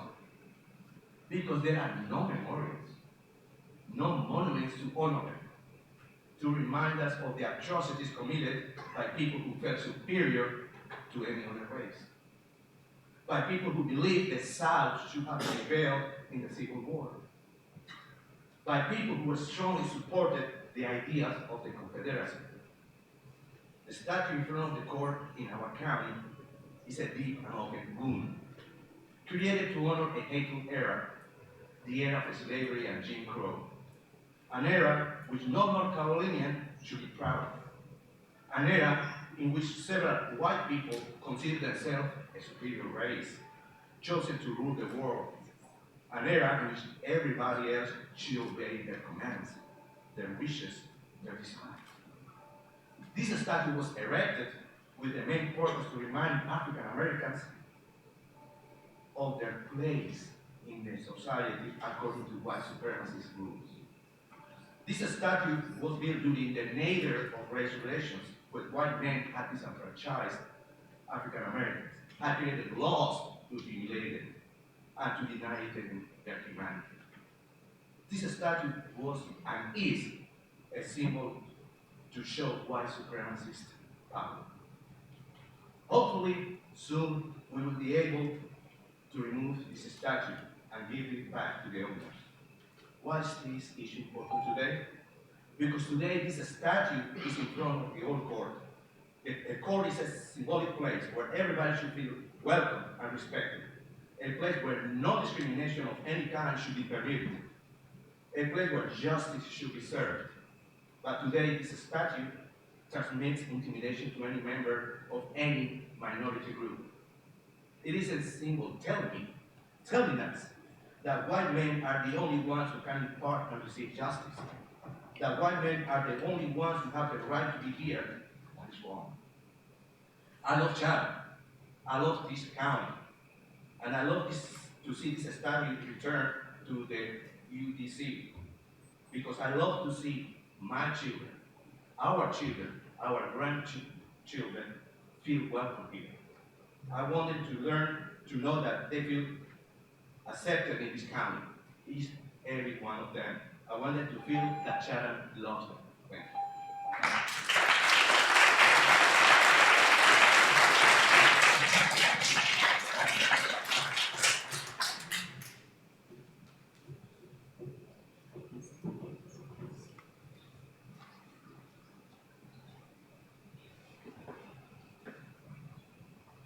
Good evening. I am Bruce Davis. I have been a citizen of Chatham County for 26 years. My North Carolina genetic roots go back centuries through the Coreys, Tuckers, Taylors, Andersons, and my unnamed African ancestors. However, all current Chatham County residents have an equal right to a say in this matter. The core issue that we're debating is place. Where is the proper place for a monument to treason, sedition, and insurrection? It is a fact of history that the members of the Confederate Army that we have been asked to honor since 1907 all committed treason against our United States of America. And I say this as a descendant several Confederate Army veterans. The act of treason of my ancestors is not included in the storylines of the revisionist history that has evolved into present-day history lore about the Civil War. Each person participating in an army is individually responsible for their own actions.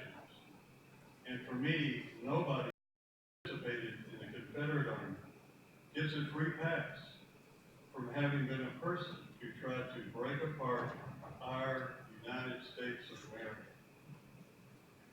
In reconciliation, the blessing of forgiveness can be extended to our Confederate ancestors, but not honor. The monument is not a memorial to any veterans of any United States of America military service. It is a monument to members of the treasonous Confederate Army. In America, groups can honor whomever they want, but I do not think we should continue to honor that act of treason, that act that attempted to make permanent the enslavement of one people to the benefit of another through the monument's continued presence in its current location. Thank you for your consideration with regard to the issue of place. Where is the proper place? Thank you.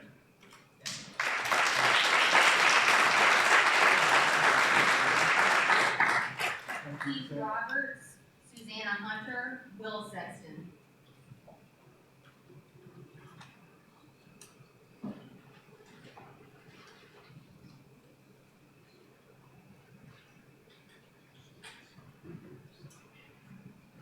I am Keith Roberts, and I think some people here are making up history as they go along. I'd first like to say I was deeply offended, as was the rest of the group supporting the monument, when a commissioner stated that you could tell who wanted to keep the monument because they didn't make eye contact. I did not do it on purpose. Most of us are not used to speaking in front of so many people. I felt like I was in a cattle gate waiting for my turn at slaughter.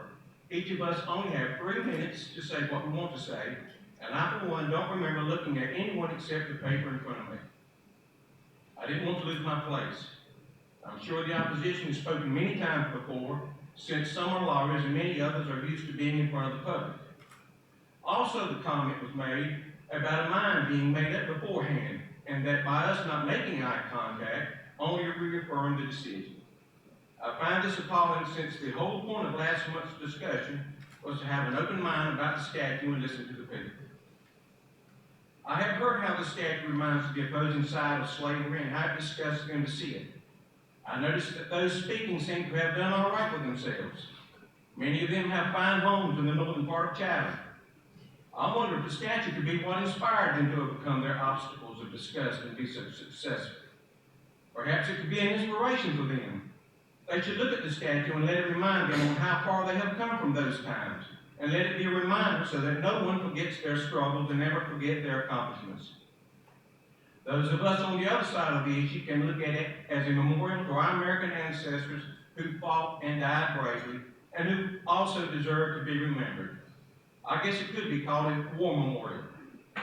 The last thing I would like for you to remember is how ISIS destroys artifacts that preserve historical memories and why we should take heed. I would like to read a statement made by Joy Pullman, who is the executive editor of the Federalist. Telling the truth about our ancestors should not mean discounting everything they ever did. For if we do that for any person, including ourselves, we all have nothing to do but go home and weep. If we discount achievements because those who perform them are imperfect, there will be no achievements, only darkness. It creates a world of always tearing down and never building up. And the end of it is annihilation. In life is both great joy and great sorrow, and both deserve their due. That is what monuments are for. The Chatham Journal did a poll and found that 75.6% of people voted to keep the monument, and 24.4% people voted to remove it. Think about what the majority of the people want. Thank you.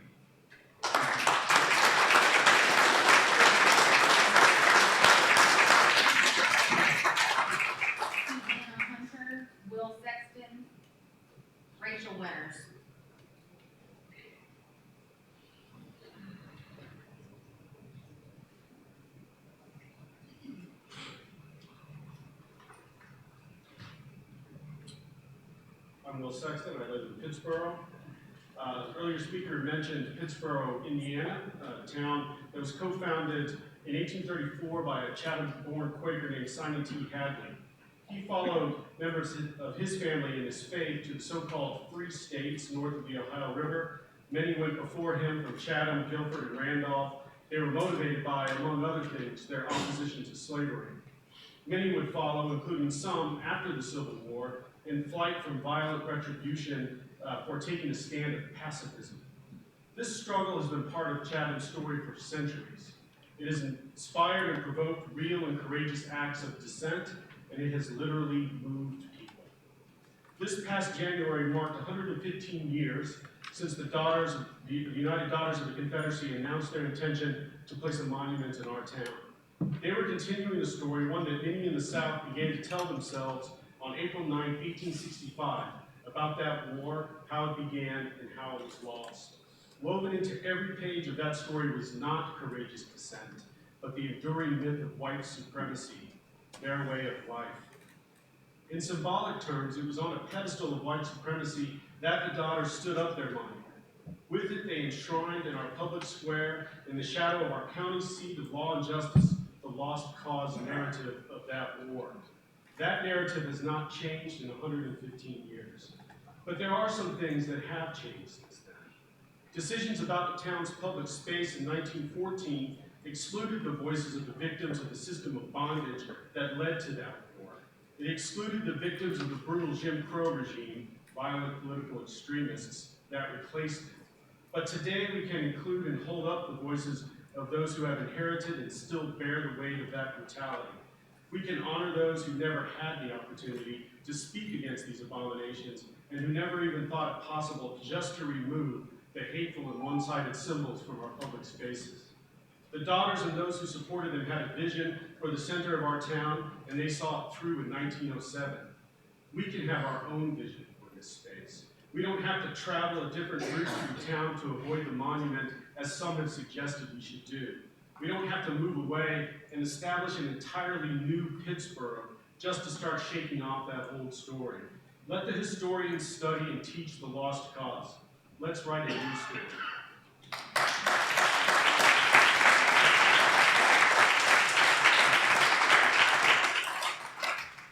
Racial winners, Vicki Atkinson, Mary Honeycutt.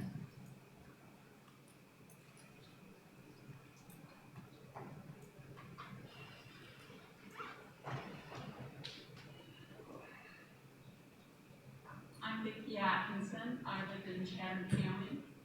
I learned about the lost cause as a child growing up in North Carolina. The lost cause was a romantic myth about the South. We were noble, misunderstood, victims of aggression from the North. In fact, the South was on the wrong side of history. We were defending slavery. I don't know the particular motives of my Confederate ancestors, but I do know they were mistaken. The South lost the war. I'm glad we did. We were wrong. I've heard about states' rights. The rights we were defending were the right to own people, to have escaped slaves, property returned, and to have slavery expanded to new states entering the Union. And after the war, the South tried through any means possible to keep white people on top. Black codes, massacres, the KKK, a myth about chivalry and white supremacy.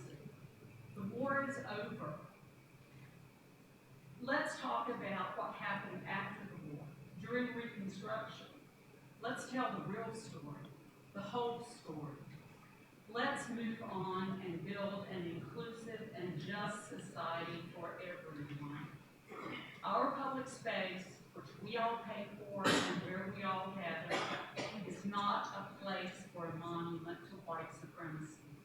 The statue needs to be taken from our public space and returned to its owners.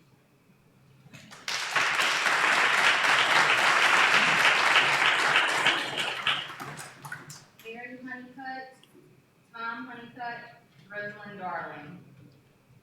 Hi, my name is Mary Honeycutt, and I'm here to support returning the Confederate statue to the United Daughters of the Confederacy, or otherwise removing it from our town center as soon as possible. Thank you.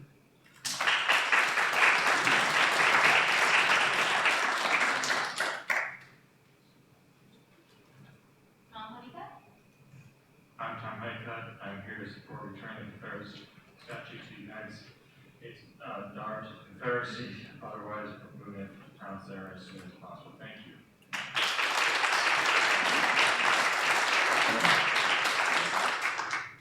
Rosalind Darling, Barbara Pugh, Linda Briggs. Hi, I'm Rosalind Darling. I also favor removing the statue and returning it for all of the reasons that others have eloquently stated. But I would like to make a small appeal. Some of us were born here in Chatham County in the South. Some of us came here from other places. And what I'm hearing from lots of people are a lot of assumptions about the other group, whichever the other group happens to be. And I think we need to do a much better job in this county of focusing on the things we can agree on. And I think there are some. I think all of us love this county, care about this county, and those of us who came from other places are here because we want to be here. We chose to live here in Chatham County. No one that I know came to tear this county apart. I don't think it's fair to attribute that motivation to anybody. At the last session and this one, I've heard a lot of talking, but haven't seen a lot of listening. I think that people on both sides are pretty set in their opinions, and possibly rightly so. I'm pretty set in mine, but that doesn't mean that we can't try to understand one another a little better and to try to understand the feelings that are behind some of the things that people have expressed. And regardless of what happens with this statue, we all need to continue to live in this county. I was a little disturbed to hear that this issue has created two groups that have become very united. We have two groups that are united against each other. I haven't heard anybody talking about uniting all of us. We all live in Chatham County. We all need to work together. I agree, we need to learn from history. I think what the first speaker said is very true. But I think we also have the opportunity to make history. This is a forward-looking county. Wouldn't it be great if we could all come together in some way, maybe in smaller groups where we can actually talk to one another and listen to one another and work together, all of us work together to try to craft solutions to the issues that we face in a way that we don't see much these days, sort of a bipartisan kind of way. So that's what I'd like to say. Thank you.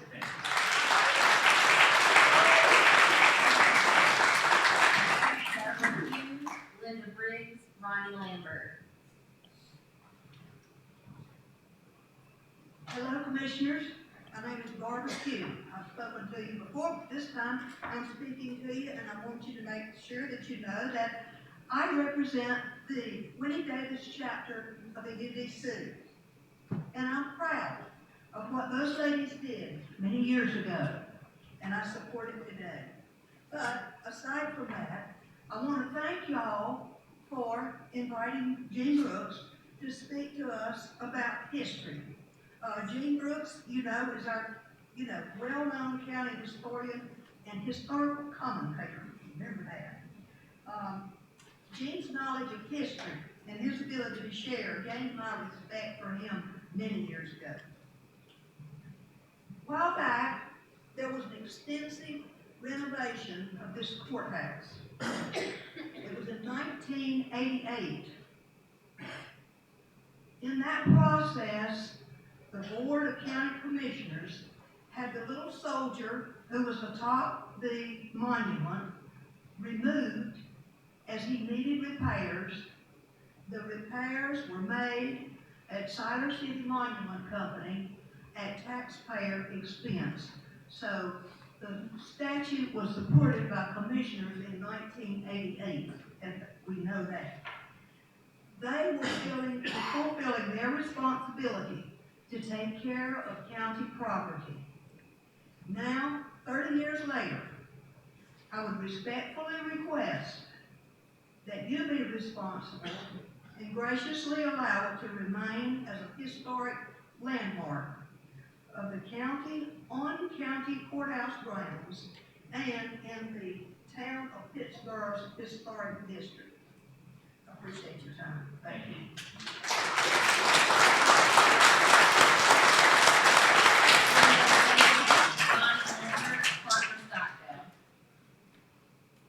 Good evening, Commissioners. My name is Linda Briggs, and I thank you for the opportunity to speak to you.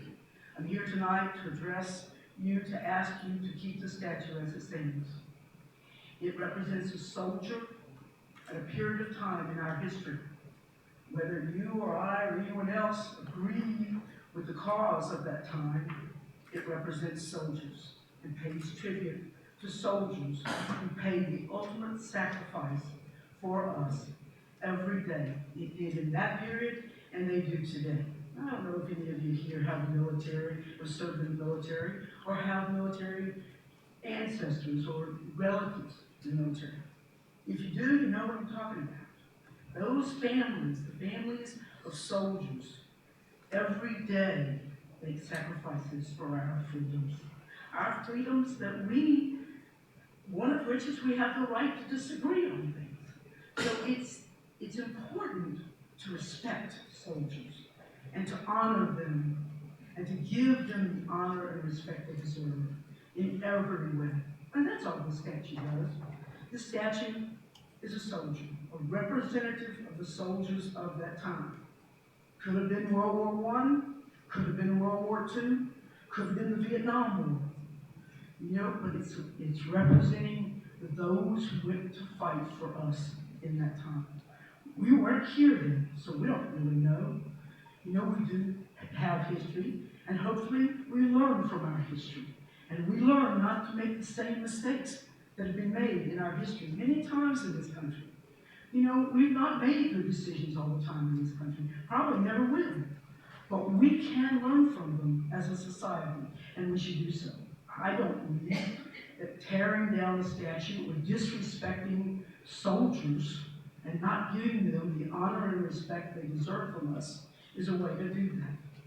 I believe soldiers need what we should give them every day, our respect and honor. Thank you very much.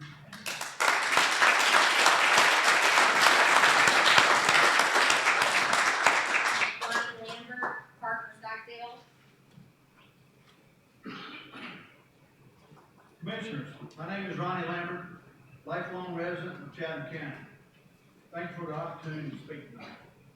I truly feel that this monument represents and honors the many soldiers that served and died for the cause that they believed in. It's to those that were denied a proper burial, wherever they were laid to rest, and to those buried in mass graves at numerous battlefields far from home. As we read in letters written home, the soldiers' greatest fear was to be forgotten in death. There exists a roster of Chatham County's 1,800 Civil War veterans. The burial site column in this roster has many unfilled boxes. There are some folks here tonight that have spent countless hours searching the backwoods of Chatham and surrounding counties for abandoned cemeteries in hopes of finding any of those missing soldiers so they can be remembered. Many of these cemeteries have been accidentally or intentionally destroyed due to urban sprawl. I personally witnessed this. This monument represents and honors these soldiers as well. Was the war between the states about slavery, as so many people today believe? I think not. In 1862, long after the war had began, Abraham Lincoln strategically delivered his Emancipation Proclamation. The war was then transformed from a fight between the North and the South and preserving the nation into a battle for human freedom. Was the intent of the UDC to promote slavery, white supremacy, or racism when they raised funds and erected this monument? I think not.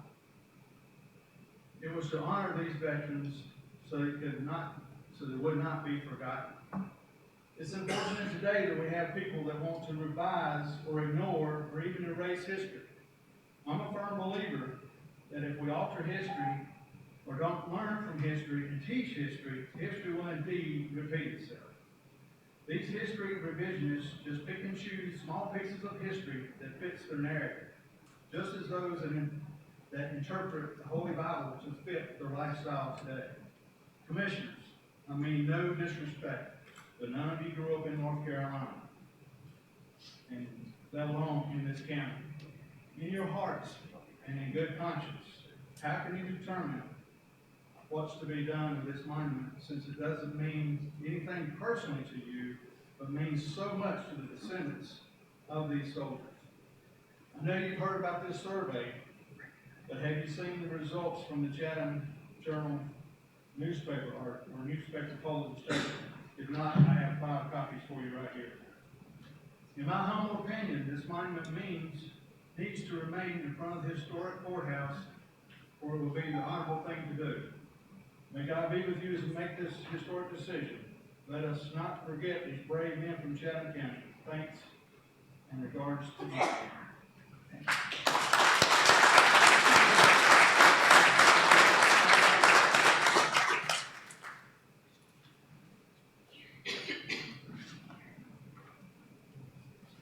Parker Stockdale, James Haynes, Kirsten Haynes. Good evening, Commissioners. My name is Parker Stockdale. I live here in Chatham. You guys have a real hot button issue here. It's on the one hand, you've got 75 out of 100 people wanting to keep the monument to men who left their small farms, went to war, and in some cases didn't come back or came back maybe missing a leg. On the other hand, you have a small band, maybe they're called progressives, who feel that they are in some way diminished by what they perceive the statue to represent. One, in the April meeting, there was a female civil rights lawyer who said she felt assaulted every time she went around the circle by the statue. That it was in the documents of the UDC that these statues be erected to remind the racist who was on top. Well, you know, I called the UDC and I read the records of their formation in the earliest part of the 20th century. They don't say a thing about that. They all lost men. And they wanted that remembered, they wanted it memorialized. And your job is easy. If you follow the code of ethics of the Board of Commissioners and represent the people who are the majority of the people who voted to put you here, also deciding without fear of retribution, knotty issues like this. Now, if you heed the legal precedent of the State Historical Commission, he stays. If you listen to the people in this county, he stays. One quick anecdote for you. If you drive up Jones Ferry Road to go to the People's Republic of Orange County. You will pass a road called Morgan's End Way. Mrs. Morgan sent 2 sons to the Confederate Army, both of whom died in front of a Union artillery battery at Chancellorsville. This middle-aged woman got on her buckboard and her team went to Chancellorsville, got the graves registration people to put those moldering corpses of 3 weeks dead into her buckboard. She brought them home, and after 5 weeks after death, buried them on her farm. They don't get a memorial. She doesn't get a memorial. Think about it. Thank you. Thank you.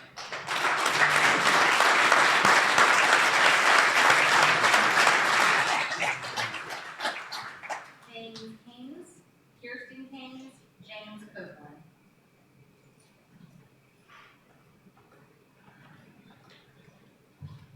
I'm Jim Hines, and that's pretty good.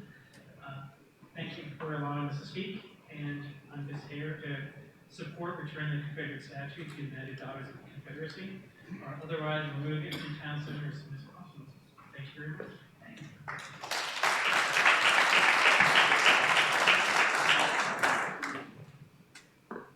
Good evening, Commissioners. Thank you for the opportunity to speak. It's very exciting to be with a group of folks in the community who take civic action very seriously. I want to thank each of you for your service, and I want to say, I see your patience and I admire you. I see your endurance and I admire you. That said, I support the return of the Confederate statue to the United Daughters of the Confederacy, and I support a respectful return, acknowledging what so many people have said here, acknowledging what is on the minds of our fellow residents. I also support the quick removal of the statue from Chatham County completely. Thank you very much.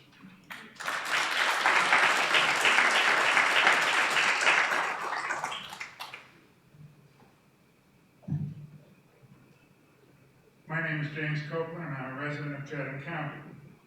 As commissioners, you function as the judge and jury insofar as the fate of the statue is concerned. In a criminal trial, the prosecution must establish guilt beyond a shadow of a doubt. The defense need only cast the smallest shadow of doubt in order to secure a verdict of not guilty. Those who favor retention of the statue have succeeded admirably in casting that shadow. However, this is not a criminal trial, but a civil matter.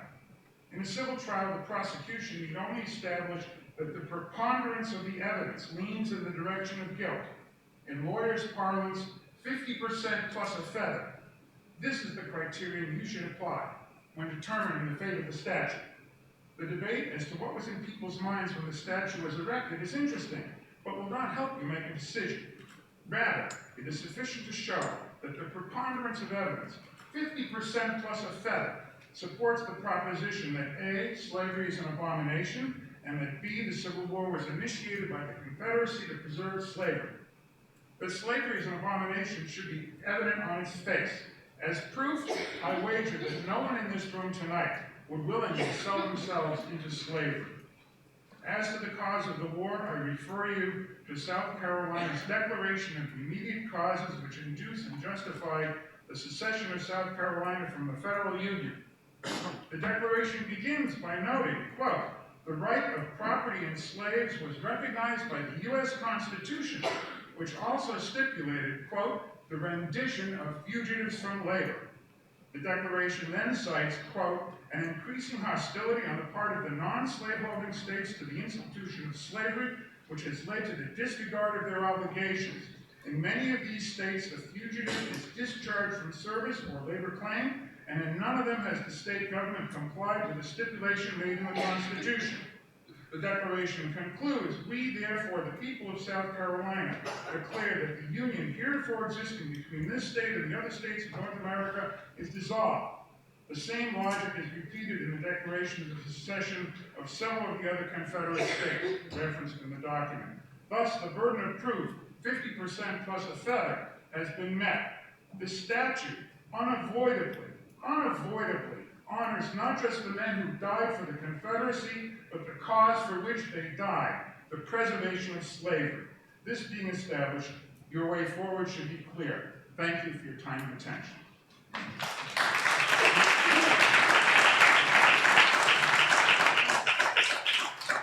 Emily Moose, Vicky Shane, James Carr.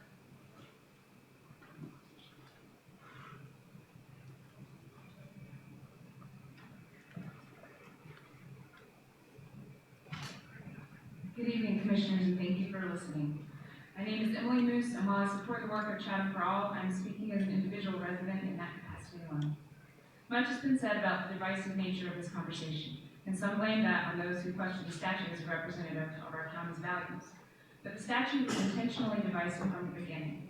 Every attempt to recast history by the United Daughters of the Confederacy, whether through textbooks, laws, or statutes like ours, was intended to divide us, to tell us that the color of our skin should measure our status in this country, and to prevent white people whose ancestors fought the rich man's war from realizing that their interests could be more aligned with their neighbors of color. I wouldn't be here if I didn't hope this conversation could bring us together. This should not be about feelings, it should be about the values we share. To my neighbors who want to honor fallen ancestors or learn from the past, I do not judge you, I respect you, and I would welcome the statue's relocation for that purpose to another location outside of our civic space. I hope that we can unite around the fact that memorials go well in cemeteries and monuments should uphold shared values. How can we claim to uphold liberty and justice for all while this statute unequivocally rejects those values outside of our courthouse? On April 15th, you heard a compelling, historical, moral, peaceful, and legal case for returning the statue to its owner. In its current location, it does not represent the values to which we pledge allegiance when we make decisions together as citizens. While it is just a statute, and removing it will not fix structural inequalities, it has power, and there is a long-term case for changing the face of our county. As a kid from North Carolina who grew up in the South, seeing these statues and hearing the views their sponsors promoted, I know the subtle message it sends to children. It looks with nostalgia on a time when some Americans had the legal rights of humans and others were treated as property. It tells us that this was a stable, normal structure, erasing the horror, violence, and dehumanization that this structure required. It tells us that the defense of that structure is something to celebrate fighting and dying for. I know some prickle at the term white supremacy, but what else do we call this? Taking an honest look at our full history, we know too much to let our civic space pass that message on to the next generation. I have a deep respect for veterans. I am a descendant of Confederate veterans, but I am also a descendant of those who served to defend United America and the values that we hold dear, liberty and justice for all. I have friends, family, and loved ones who put their lives on the line for what they thought would deliver a fairer, more just, and more representative world. This is not a monument to all veterans. This is a monument to a specific cause, and one which, after an untold amount of horror, bloodshed, and pain, divided the country and continues to do so to this day. As a descendant of veterans, as an American, as a parent, and as a human being, I respectfully ask you to return this statue to its rightful owner.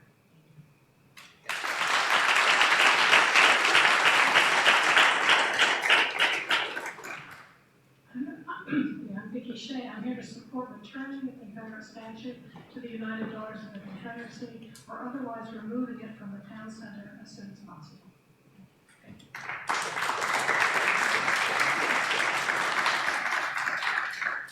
James Carr, Kathy Zinn, Doreen Donovan.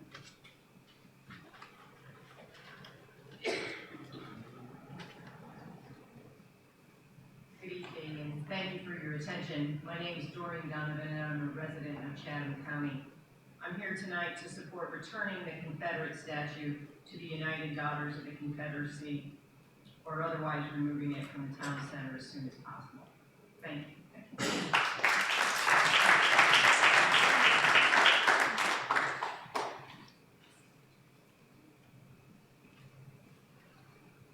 Good evening, Commissioners, and thank you for the opportunity to address you tonight. My name is Catherine Zinn. I've lived here in the town of Pittsboro for 9.5 years. Prior to that, I lived in Virginia for almost 40 years. But, full disclosure, I was raised on Long Island, New York. I'm here to speak about the statue in front of this courthouse and its possible removal. Having spoken with several African American natives of North Carolina, including from this county, I am aware of the deep pain that this statue has caused their community. To them, it is a reminder of the 400 years of enslavement that their community has experienced. It is a reminder of the violence done to their ancestors, friends, and perhaps even to themselves. Except for that last point, the statue is a reminder of those things to me as well. I am aware, however, that my feelings as a white northerner are not comparable to theirs, or even germane in the matter, considering what to do with the statue. I once heard an African-American college professor speaking to a white woman who insisted that keeping the Confederate monument standing was about her heritage, for her and her family. Well, ma'am, the professor replied, your family's heritage was my ancestors' enslavement. That said it all for me about the immorality of continuing to allow this statue to stand alone in front of our courthouse. I am also aware, however, that many people, albeit mostly white people, feel great pain at the possible removal of the statue, which for them primarily means heritage and history. So I propose another solution. Leave the statue of the Confederate soldier where it stands. Add to it a statue of enslaved African people with explanatory signage about both, giving the full historical context of the statue. There will be pain if this is done. There will be pain if the statue is removed. There will be pain if the statue remains with no explanatory context. Pain is not the issue. The full historical truth of the basis of the Civil War and slavery is the issue for us all. Thank you.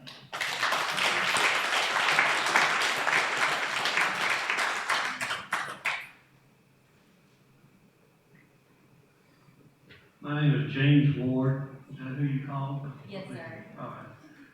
My name is James Ward. I'm a resident of South Orange County. My family, the Daniels, settled this county in the mid-1700s. I own a little property in Chatham, so I'm interested in what goes on here.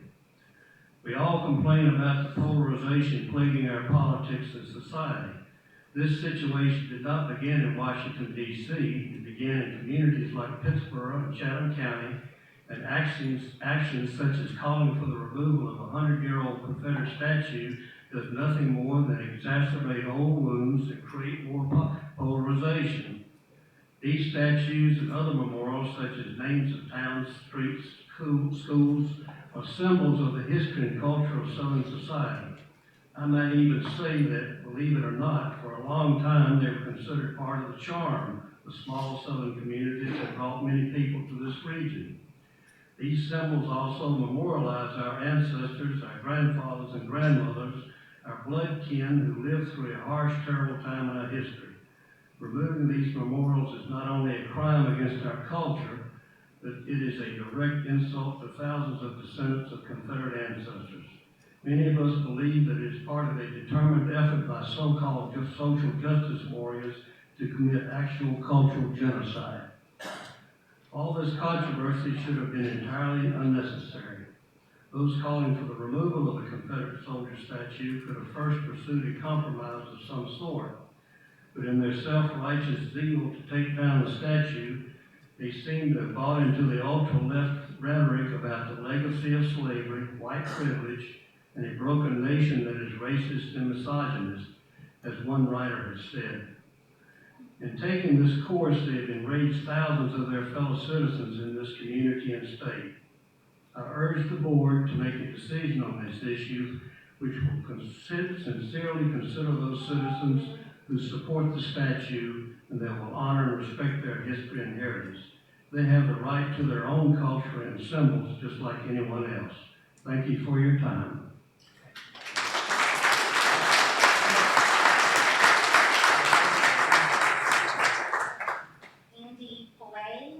Peter Big, Jeannie Diabova. Sorry if I'm getting these names wrong. You did very well on that. Thank you.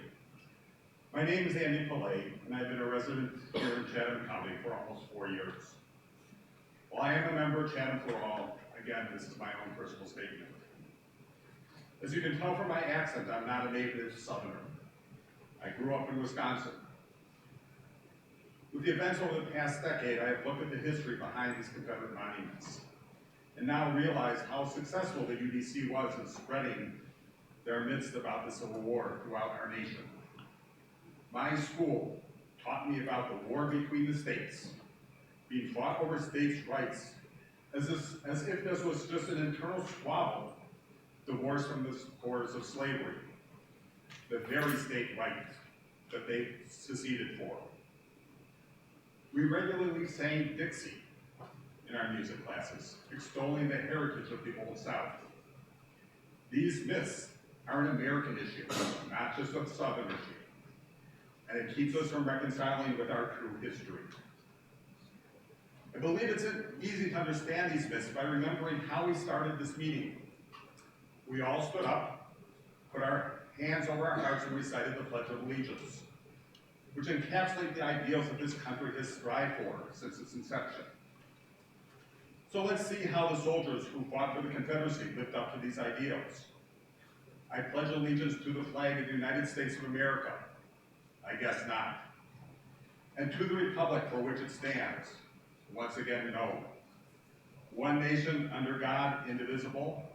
I have no doubt they thought God was on their side, but clearly they thought there were two nations. That leaves us with the most telling phrase, with liberty and justice for all. Many claim these soldiers did not choose to fight for slavery, but this is belied by the many thousands of North Carolinians who enlisted in the Union Army or joined anti-Confederacy groups like the Red Strings. Even if we accept that these Confederate soldiers fought out of a sense of duty, it is clear from history that the UDC was honoring these soldiers for their fight to preserve, in the UDC's own words, our Southern heritage. In other words, for the fight for white supremacy, the main rationale for succession. So it's time to put these myths away, along with the monuments that were erected as part of selling the lost cause fairy tale. The Civil War was a war to preserve the institution of slavery, and the monument sitting in front of our courthouse was erected as a continuing effort to subjugate our fellow citizens. We cannot change our history, but we can recognize it by removing the statue from our public lands and returning it to the UDC. Then we can start honoring the wonderful parts of Southern heritage that brought my wife and I to our new chosen home. A heritage that is of love, compassion, and an inclusive sense of community. Thank you.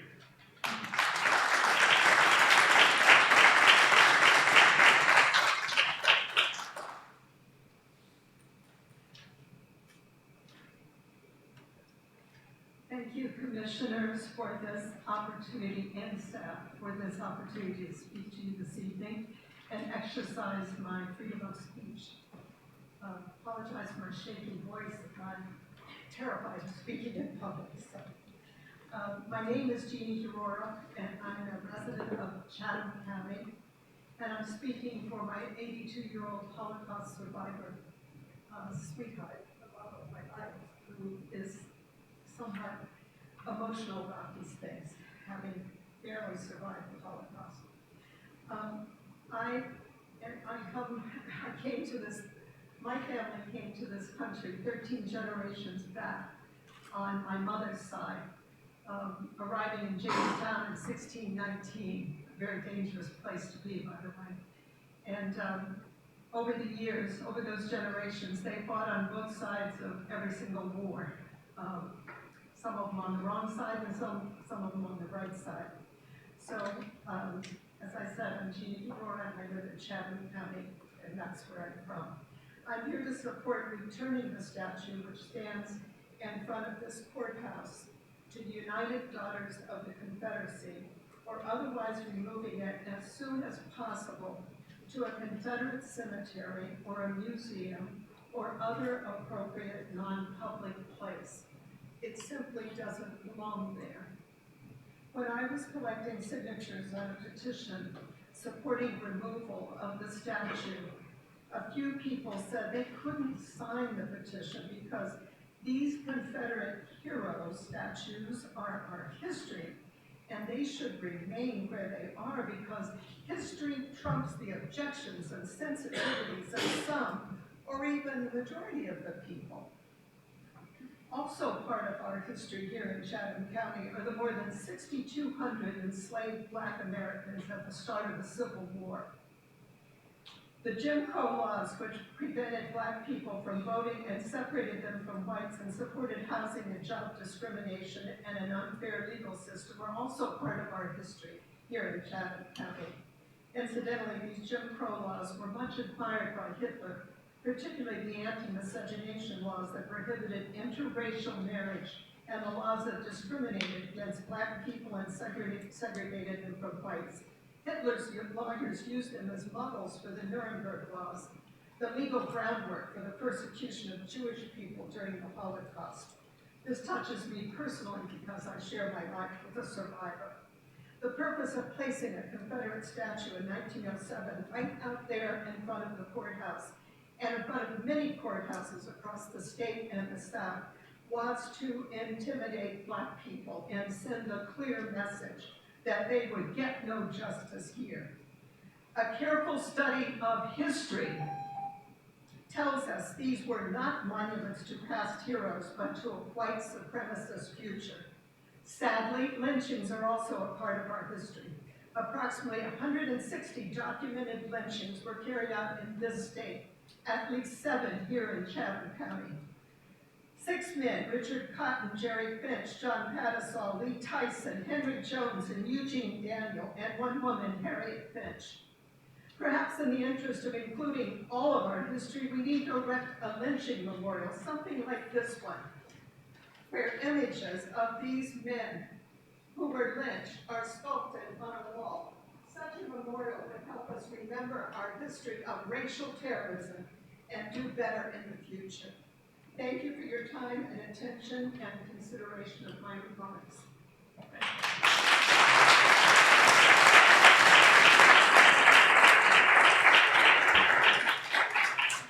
Peter Big, Andy Pugh, Bill Boers.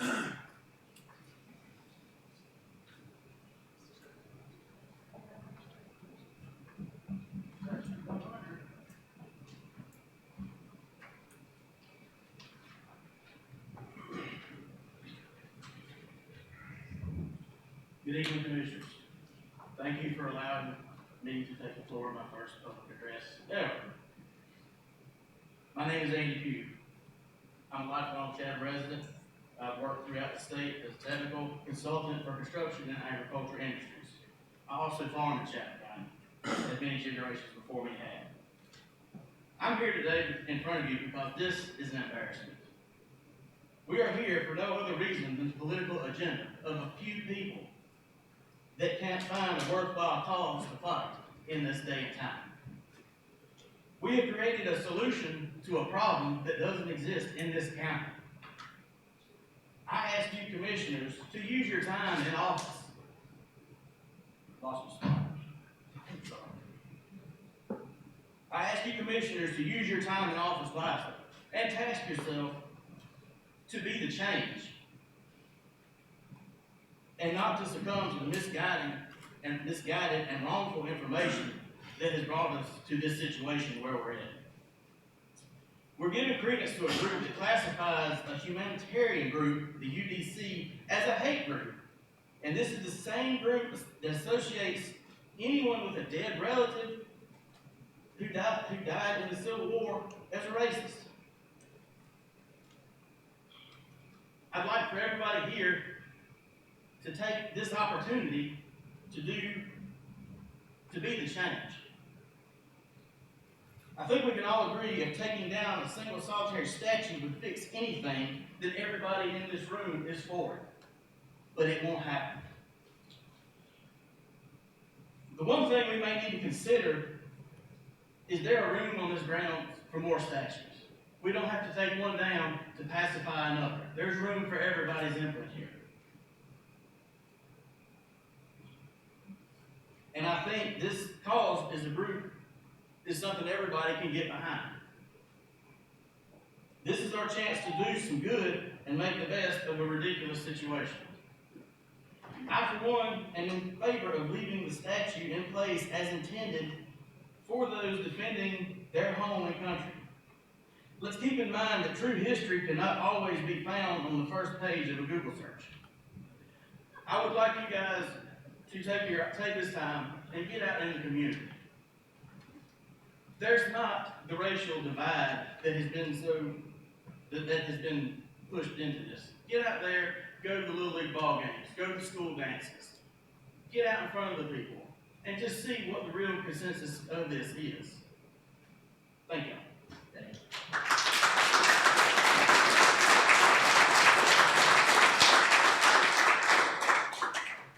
Dear Commissioners, my name is Philip Wars, and I support the removal of the Confederate statue from the courthouse. I've lived in Chatham County for 25 years and helped raise my children here. But the opinions of people who contribute to this community and just moved here in 2019 matter just as much. The Supreme Court has said that permanent monuments on public property represents government speech, even if they're privately owned or donated. They've also said that people interpret the meaning of these monuments as our historical perspective changes over time, as we should. The interpretation I was taught in public school, echoed the lost cause narrative. In the past month, you've heard a lot. You've heard a lot about the statue, that it's a public monument speaking to us from 1907, more than anything. You've heard that Confederate statues went up as part of a broader campaign to create a more noble narrative about the war and incorporate that into our textbooks. The campaign perfectly complemented Jim Crow laws. These laws were created to keep people of color from participating in society and segregate them from the opportunities for well-being and even basic safety. The statue is not just a romanticized and benign relic. The atmosphere of white supremacy had real consequences right here, as others have mentioned. The statue's dedication came 22 years following the mass lynching of 4 people just a mile south of us, and 14 years earlier than the lynching of Eugene Daniel near where Jordan Lake is now. We have an opportunity now to remove the symbol of our Jim Crow past. We should follow the lead of other communities that remove statues from their public grounds. And we have the opportunity to serve as a role model to others. This moment is a call to conscience for our community. Please do what is right now by removing it from our public square and returning it to the honor of the Confederacy.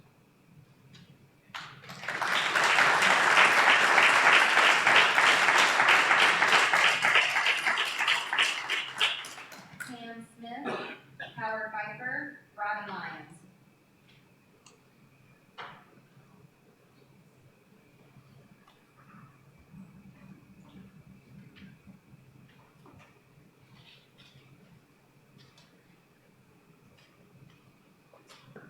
Hi, I'm Pam Smith.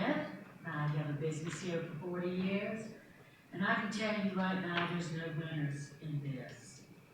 Taking that statue down is not the answer. We are drawing a line, and when you draw a line, you don't move forward. We need to compromise. We need to embrace the changes. I say we should put a statue up of George Moses Horton. He was a black poet, well-read, well-loved, and that's a compromise. But if we remove this statue, the division of them and us will be so great. You can't move forward with a them and us. I don't want to be them. I don't want to be us. I want to be we. And I think we can make a difference, but not by this division we've got. I understand everybody's side. I really do. But the truth is, it's a statue. And let's put another statue up. And let's get back to loving our community. We've got so much more to worry about right now than a damn statue. I can tell you, we have got a lot on our plates, and you guys have got a lot on your plate. Thank you so much. And thank everybody that spoke tonight, because I understand both sides, but we can't be taking sides anymore. Thank you.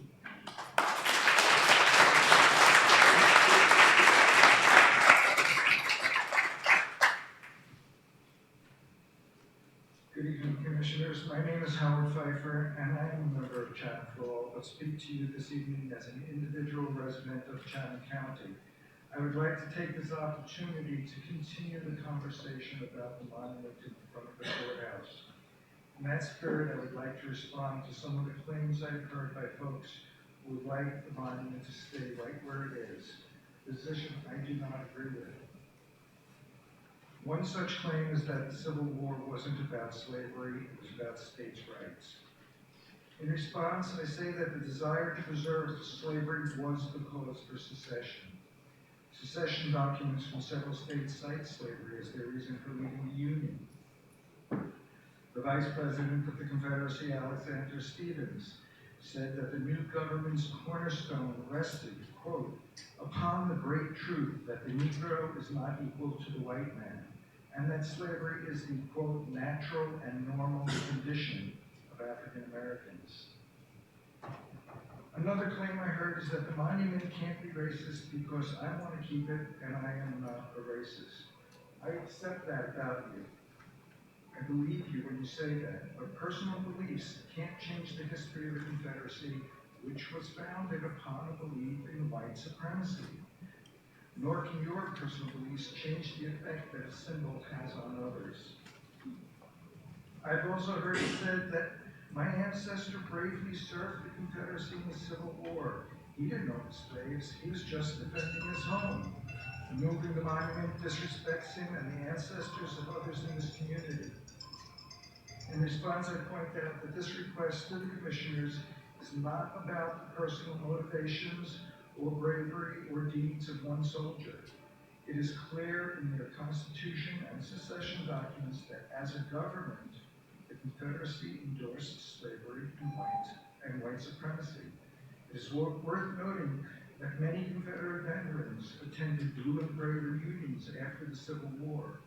These reunions brought veterans from both sides of the war together for reconciliation and celebration of their collective identity as Americans. To follow in their footsteps, we must have this conversation. To me, our democracy is based upon equality under the law, and local government should not prominently display a monument that undermines that concept. It affects each and every one of us. Thank you.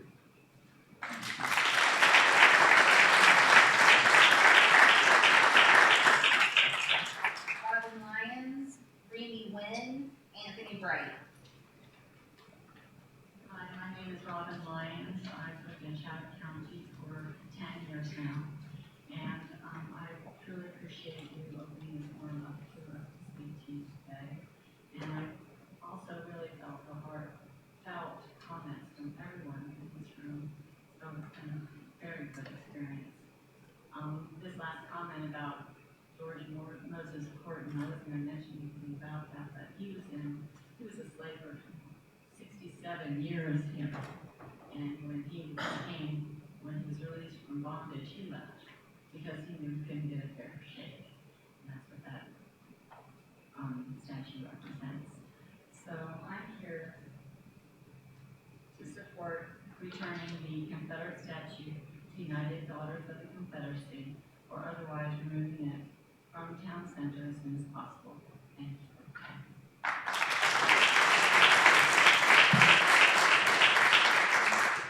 I'm Randy Wynn, I'm from Wake County. Okay, Steve, absolutely. Okay. I'm not familiar with you guys. You commissioner. Okay, good. Okay, plain and simple. I'm sorry, what was your name again? Randy Wynn. Oh. Yes. I don't have to know what I didn't know I was good. Okay, plain and simple, the statute should stay. It's been there 112 years. Hadn't hurt anybody in that 112 years. If we take it down, nobody's life is going to get any better. So why move it? I understand both sides of it. When I was a little boy, a long time ago, I went to church with these two old men. One was born in 1876, the other one in 1881 or 83 something. They were old. They lost their grandfather and 4 uncles in the Civil War. The Civil War affected the South, almost every family, terribly. These monuments honor the lives of those people. None of those 5 men owned slaves, but they died, protecting our country.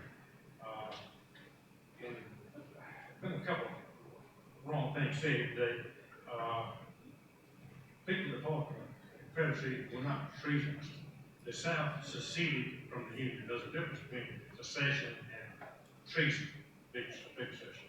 So anyway, they were fighting. These men were fighting to protect their county and their state from an invasion from a foreign force, the United States Army.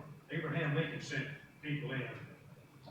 I often wonder if he had just left things alone and let slavery fester for a few more years, it would have ended. It would have ended because it was the right thing to do. Slavery is wrong, it's immoral, it would have ended. But it would have ended for the right reason. It would have ended because it was wrong. It ended for the wrong reason. It ended because we lost the war. And I really think the country would be better off today if slavery had ended another 10, 15 years later for the right reason. The reason Abraham Lincoln invaded the South, most of the income from the country now is based on tariffs. And the South was paying some huge amount, like 85% of the tariffs. So he needed the southern states, he needed the tariff money. So that's why he was invaded. And was slavery part of the reason? Absolutely. Slavery was part of it. But your states' rights is part of it. There's just a lot of reasons. I hope we don't let mob rule take over like we did in Durham a couple of years ago in Chapel Hill. I think this year in South Sound. We just can't have mob rule taking care of stuff like that. Hopefully you people will make the right decision. Thank you for your time. Thank you.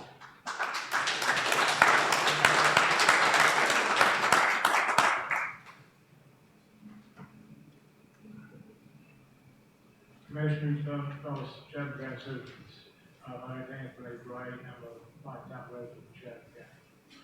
I wrote this and it was in the local paper last week, but I was asked to come and present to you tonight. The title, I believe, is a possible compromise solution to the Confederate Statue Conflict. I believe the citizens of Chatham County are good people who genuinely care about each other. I believe that if left alone without outside influences, the people of Chatham can work through any disagreements they may have, and therefore, I believe the fate of the Confederate Heroes Monument should be decided by the residents of Chatham only. I believe that history cannot be rewritten, and that we should remember history so that we don't repeat our mistakes that were previously made.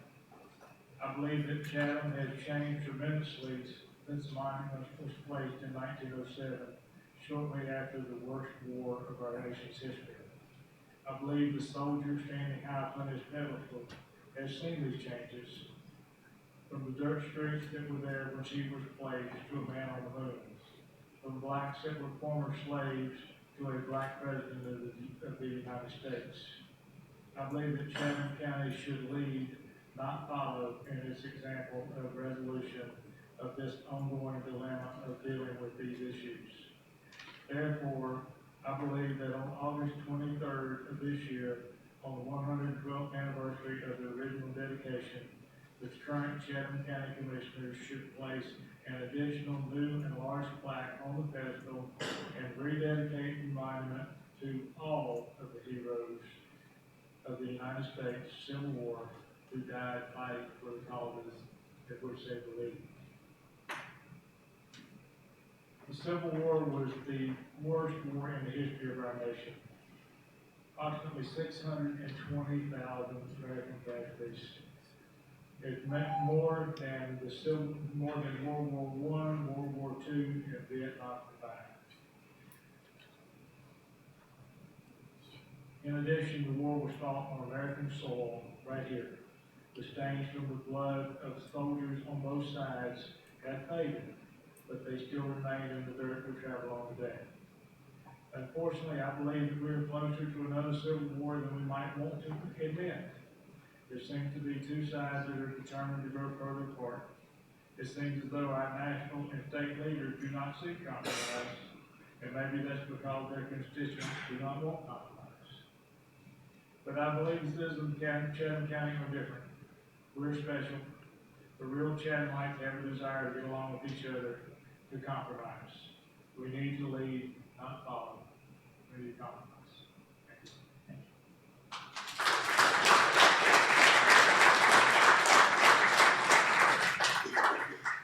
We're in the home stretch. Lee McLean, Audrey Schwenkel, Monica Jarnigan.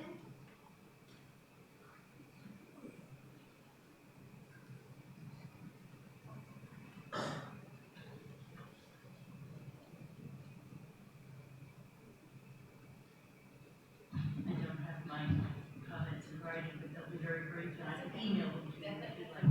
My name is Lee McLean, and I am a resident of Chatham County, have been for about 20 years, and a taxpayer and a very dedicated voter.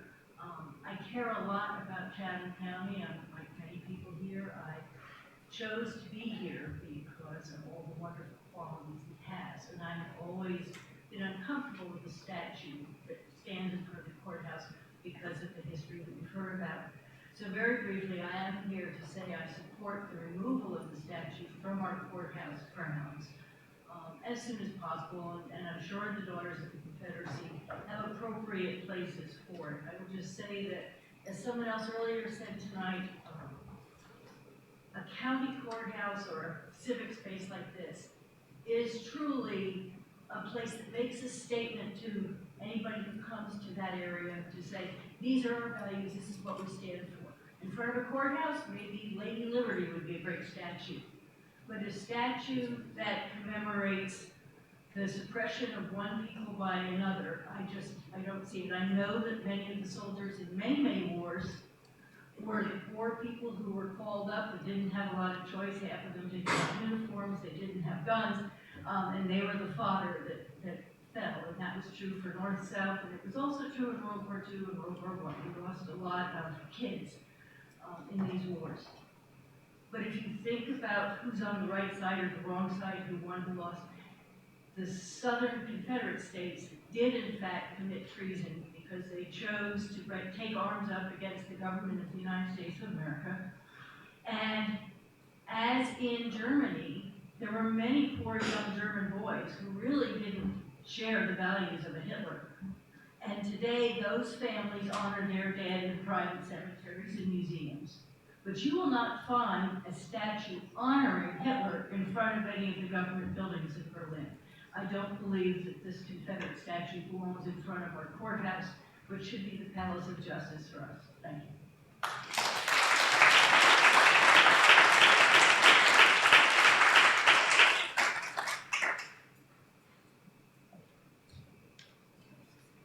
Good evening, Commissioners.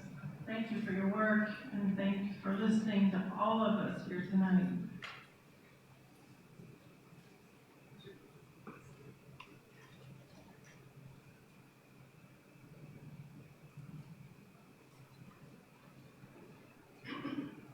My name is Audrey Schwenkel. I was born and grew up in Ohio, but I've lived in Pittsboro with my husband and family for 22 years. While thinking about what I could say here tonight, I came up against the inhibiting feeling that speaking out about this issue was not my place, because I'm not from the South. I do believe that I have a deep aversion to the idea of the myth of white supremacy, but at the same time, I'm coming to the understanding that here, there, and most everywhere, I live in a world of white privilege, and I benefit from being white every single day, whether I know it or not. I am a fish, living, breathing in a sea of white privilege that I neither see, feel, or consider most of the time. I just have it. as do all the white people in this room, and we benefit from it all of the time. The Confederate statue commemorates the dead of many Chatham County families, but it is also a tangible reminder of great injustices and wrong endured by the ancestors of members of our present community. Members who still struggle for equality, though those of us with white skin remain blind to it in so many ways. I'm not talking about the lightning of racism. I'm talking about the soft breeze that continues always and at all times. It is for this reason that I am for removing it, the statue, from the most prominent place in our town. After hearing what people have said tonight, I'm sort of still struggling with that because it is a dividing line. Maybe another statue is a good idea. But in my thoughts, myself, I feel as if the statue needs to be removed. As someone whose family history is not intimately entwined in the object of the statue, I feel that I maybe can see more clearly this, that its removal alone by no means brings equity and justice to Chatham County. It's only the beginning of truth and understanding, justice and equality. Statue or no statue. Let us begin. Thank you.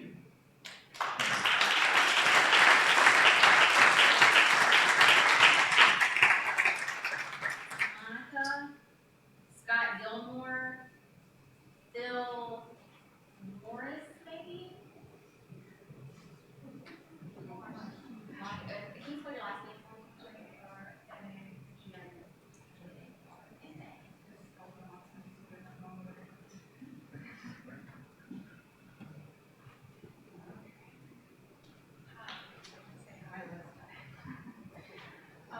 I want to thank Mr. Brooks for his lesson on the history of white Chatham County. A point of clarification that he missed during his 6 hours of research on racism and white supremacy is that while Chatham may have voted against that referendum in 1900 that would have disenfranchised black voters, the people who put this statue up desperately campaigned for that referendum to pass. While his wife was raising money for the statue, Mr. London wrote, "How can any unprejudiced white man think that North Carolina can be governed better with the votes of ignorant Negroes than without them?" End quote. In another editorial he wrote, quote, "Negro suffrage was forced upon the South, only for the purpose of humiliating the white people of the South. This is why states' rights mattered at that time." In April 2015, a 20-year-old white supremacist murdered 9 of his fellow citizens at an African-American church in South Carolina.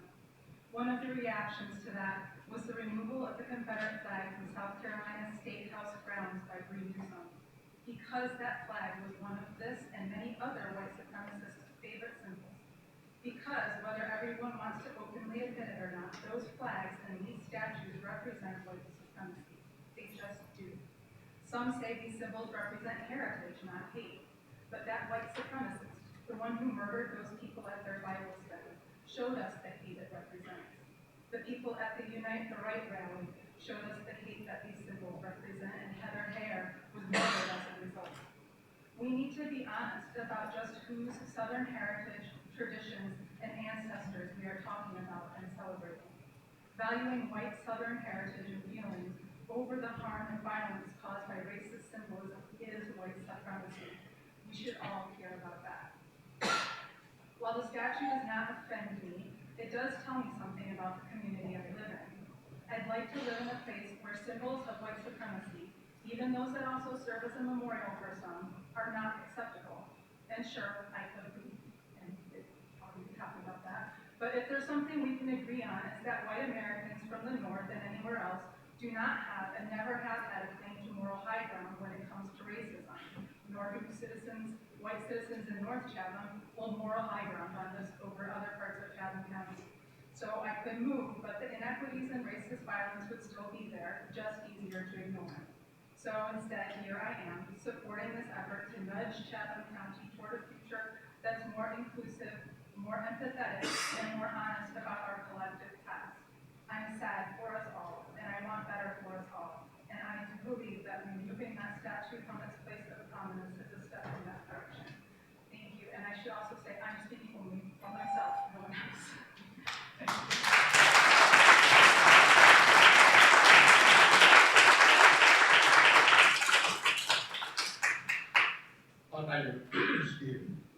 My name is Scott Gilmore. I'm a resident of Chatham County. My family's been here for over half a century. And my forefathers were in North Carolina. But I also got one big secret for a lot of people around here. I'm a half-breed. I'm Scottish Irish, Cherokee Indian. The statue hasn't hurt anybody. Only thing that's brought up is hatred between everybody. Nobody minds some people. Where does this history come from? It's written books, it's written fairy tales, misguided people. Why do you uneducated people who told their stories through folklore or tales passed down from generation to generation?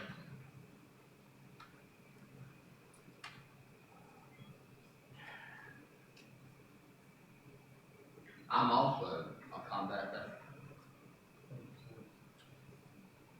I didn't fight for this country to be divided. I didn't come back to Chatham County to find almost a civil war in my own backyard.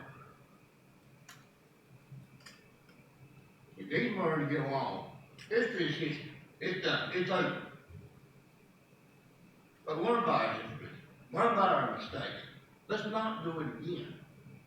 If that statue reminds some of us to be nicer to the next person, so be it. If you don't like it, you should never move here. If it didn't bother you that bad before you moved here, well, after you moved here, you've got to gracefully to move out. Nobody's holding you here, and nobody's making you stay. Me, I love it here. I like the hospitality. I like the Southern pride. And you cannot beat our Southern hospitality that we have, and we share among all of us.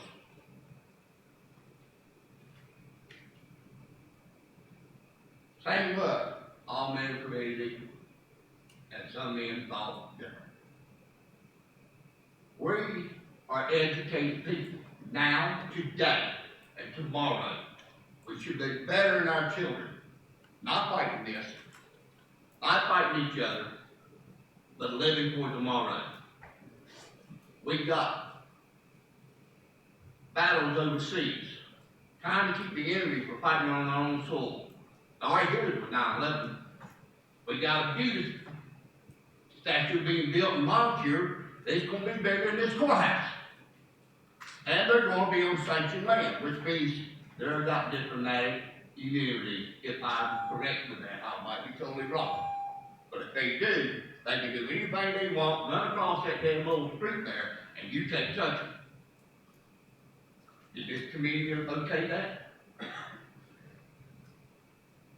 Last meeting, you two had already made up your mind and was going to try to slide in a vote after you said you wouldn't want to vote on it.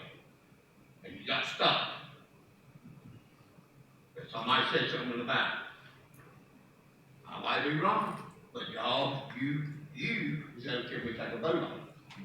Don't tell me I'm wrong when I'm standing there when I heard you. You were on the microphone.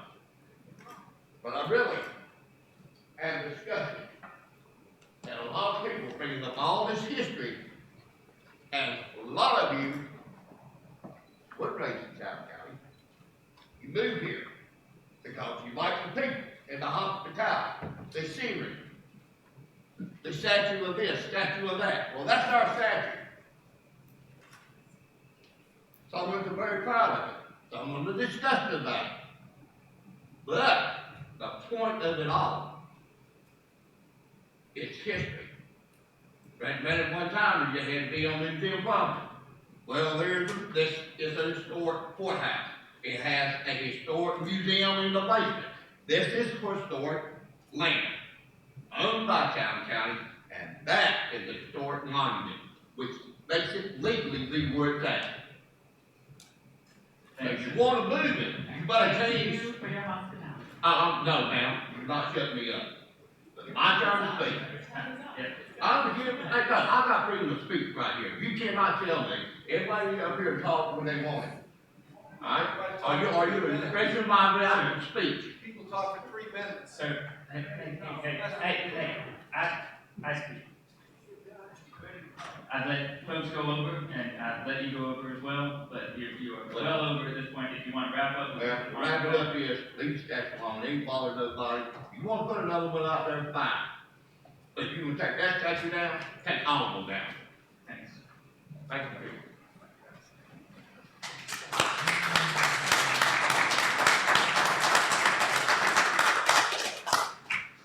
Should we pause till Mr. Cross is back?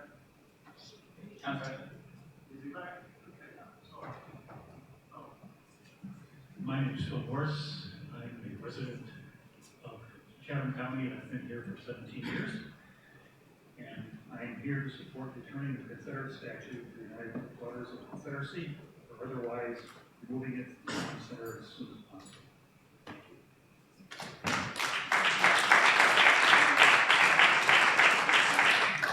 Allie Hansen, Janet Spainhour, Adele Kelly.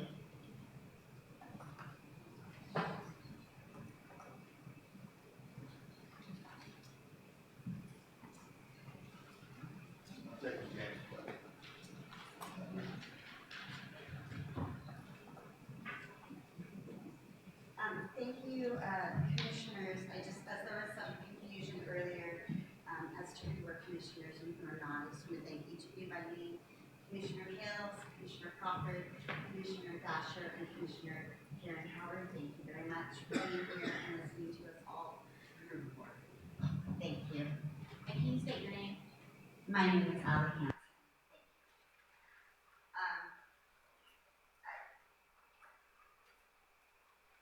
I felt very strongly the need to tell many of those here in support of keeping the monument that although they may not feel this, that they have been heard by many of us who support its removal. I have heard that they do not feel racist. I have heard that they have friends and neighbors of multi-ethnicities. I've heard that they do not support slavery, and that is not what this is about for them. In fact, I felt moved in what I was hearing so much that I rewrote my comments to reflect on the points of Mr. Brooks, who gave their presentation today. And so please pardon that this is a little choppy and unrehearsed. I feel like Mr. Brooks touched on many of the things that I heard last time, and one particular comment was that this is about history and honoring our ancestors and honoring our history. And as I thought of that, I would like to ask all of those in favor of keeping the monument and all of you to consider another proposal, or to consider this among your proposals, and I'm grateful that others have since mentioned this as well. That instead of those who are fighting permanently for its removal, if they would support committing to the temporary relocation of the monument until a time in which they and all of Chatham can otherwise fund the creation of other statues that reflect the entirety of our history. Was that my form?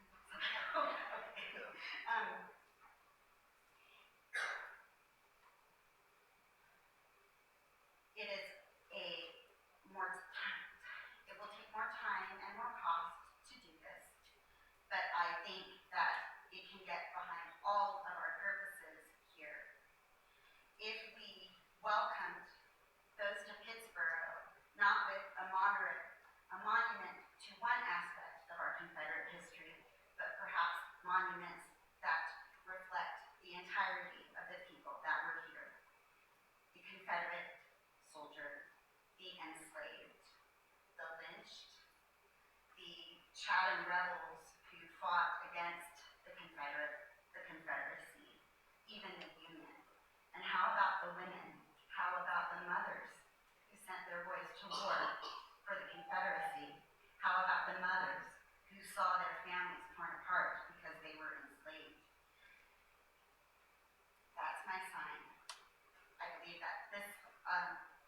alternative is costly, but I believe if history and honoring our ancestors are the true intentions of all individuals, then it should be for all.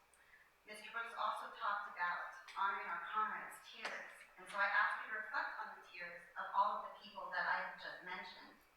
Let's honor them all, lest we forget them, and put aside this monument until we can come up with something better. Thank you.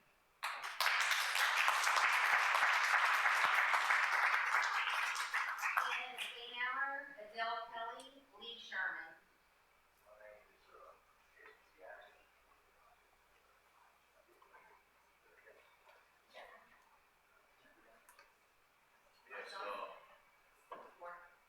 my name is S.B. Acker. I'm not a resident of Chatham County. Matter of fact, I'm a resident of Wake County. Now, something you need to be aware of here. I have spent a good bit of time in the Fairleigh. We went over state law. I am familiar with it. I'm familiar with it in other places in this state. And well, we have came up and determined that that monument is county property. That monument belongs to the citizens of Chatham County. It belongs to everybody in this state. And it falls under state law here in Pittsboro.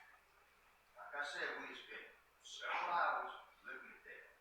Now, however, what y'all had said last deal that you were going to try to find a loophole. Well, if you find that loophole by some chance, which we don't think there is one, you're looking, by state law, you will have to move to an equal place of prominence. That means you just can't take that monument, stick it down in the woods, and forget it. It will cost you $150,000 plus. Move that thing with a crane, put it on a truck, get the footage made, and get it set up. That's just a do. Okay? I've just seen here with your budget proposal that y'all don't have a whole lot of money. Matter of fact, I seen the man with little minuses up there. Every county budget in this state, every city budget in this state has issues with money. Stone cold fact, every one of them. You have to place this burden of this movement on taxes. You have to make everybody that's a Chatham County citizen pay for it. Okay, I heard it big. Round this thing off, it's going to cost you $30,000 at least for a piece of ground. Now, I found it. So push comes to shove, you're looking at $180,000 plus. If you also don't find that loophole, that citizens of Chatham County are going to have to pay for it. Thank you. Think about it. Thank you. Yeah.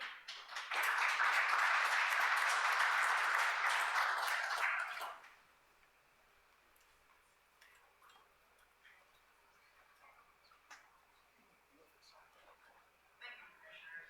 I'm Adele Kelly. I'm a resident of Chatham County. I'm not an outsider. I've lived here a while. And I think when we talk about just Chatham County, we have to look at the state and the country. There are many negative things that we've had in our past, but we are now in Pittsboro, 2019. And we're a growing community seeking businesses to move here to improve our economy. With this Confederate statue present, business may be reluctant to come, fearing their customers' disapproval. Unity is what we should encourage. We need to foster inclusion of all our residents. It's time for this controversial statute to be removed from town.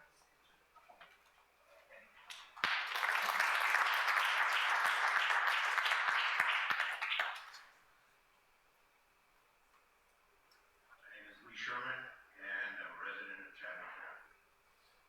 I'm here to support returning the statue to the United Daughters of the Confederacy, or otherwise removing it from the town center as soon as possible. Net, it is not appropriate for a monument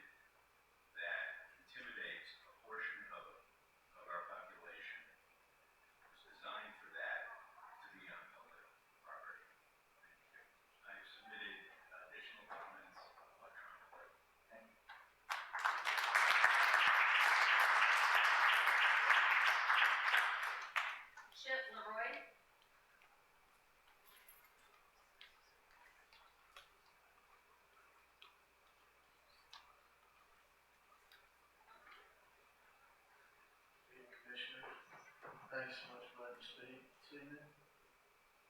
In this historic building. Speak about bitching, Chatham County, the numbers that were shown tonight. The numbers show that it's got opportunities. And the statue is one of them. It's an opportunity. An opportunity to succeed. Just like Mr. Brooks sat here tonight and spoke about large numbers of people who died and were buried in trenches. You talk about moving a statue somewhere, where are you gonna move it to? Where they're at? It's in the right place. It represents them. It represents them well. They represented this land, their families, lost. That's what it represents. How many people here know it's been a war? Larry, you're still been a war? Been a war? Been a war, sir? Sure, I got twice. Twice. Thank you for your service.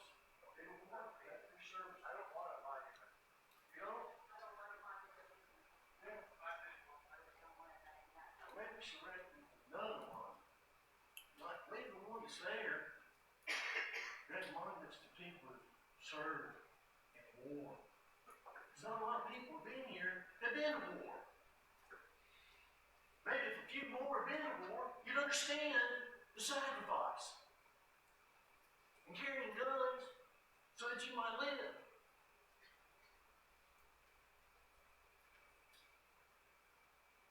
What a tragedy. What a tragedy. I have 1 minute left. Just like Mr. Brooks, I brought my book with me. I like to do just like Mr. Brooks. Just the Bible. It's a small one. Because I have to carry it with me all the time. I just like to know. Say thank you for letting me speak. As God is my witness, this book, that statue needs to stay right where it's at. Thank you very much.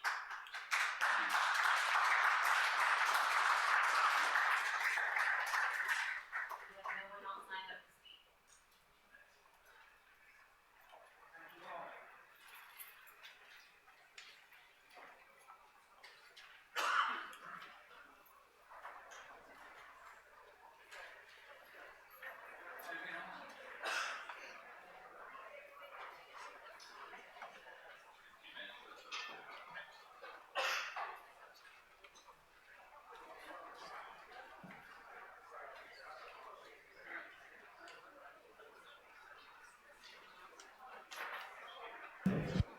Testing.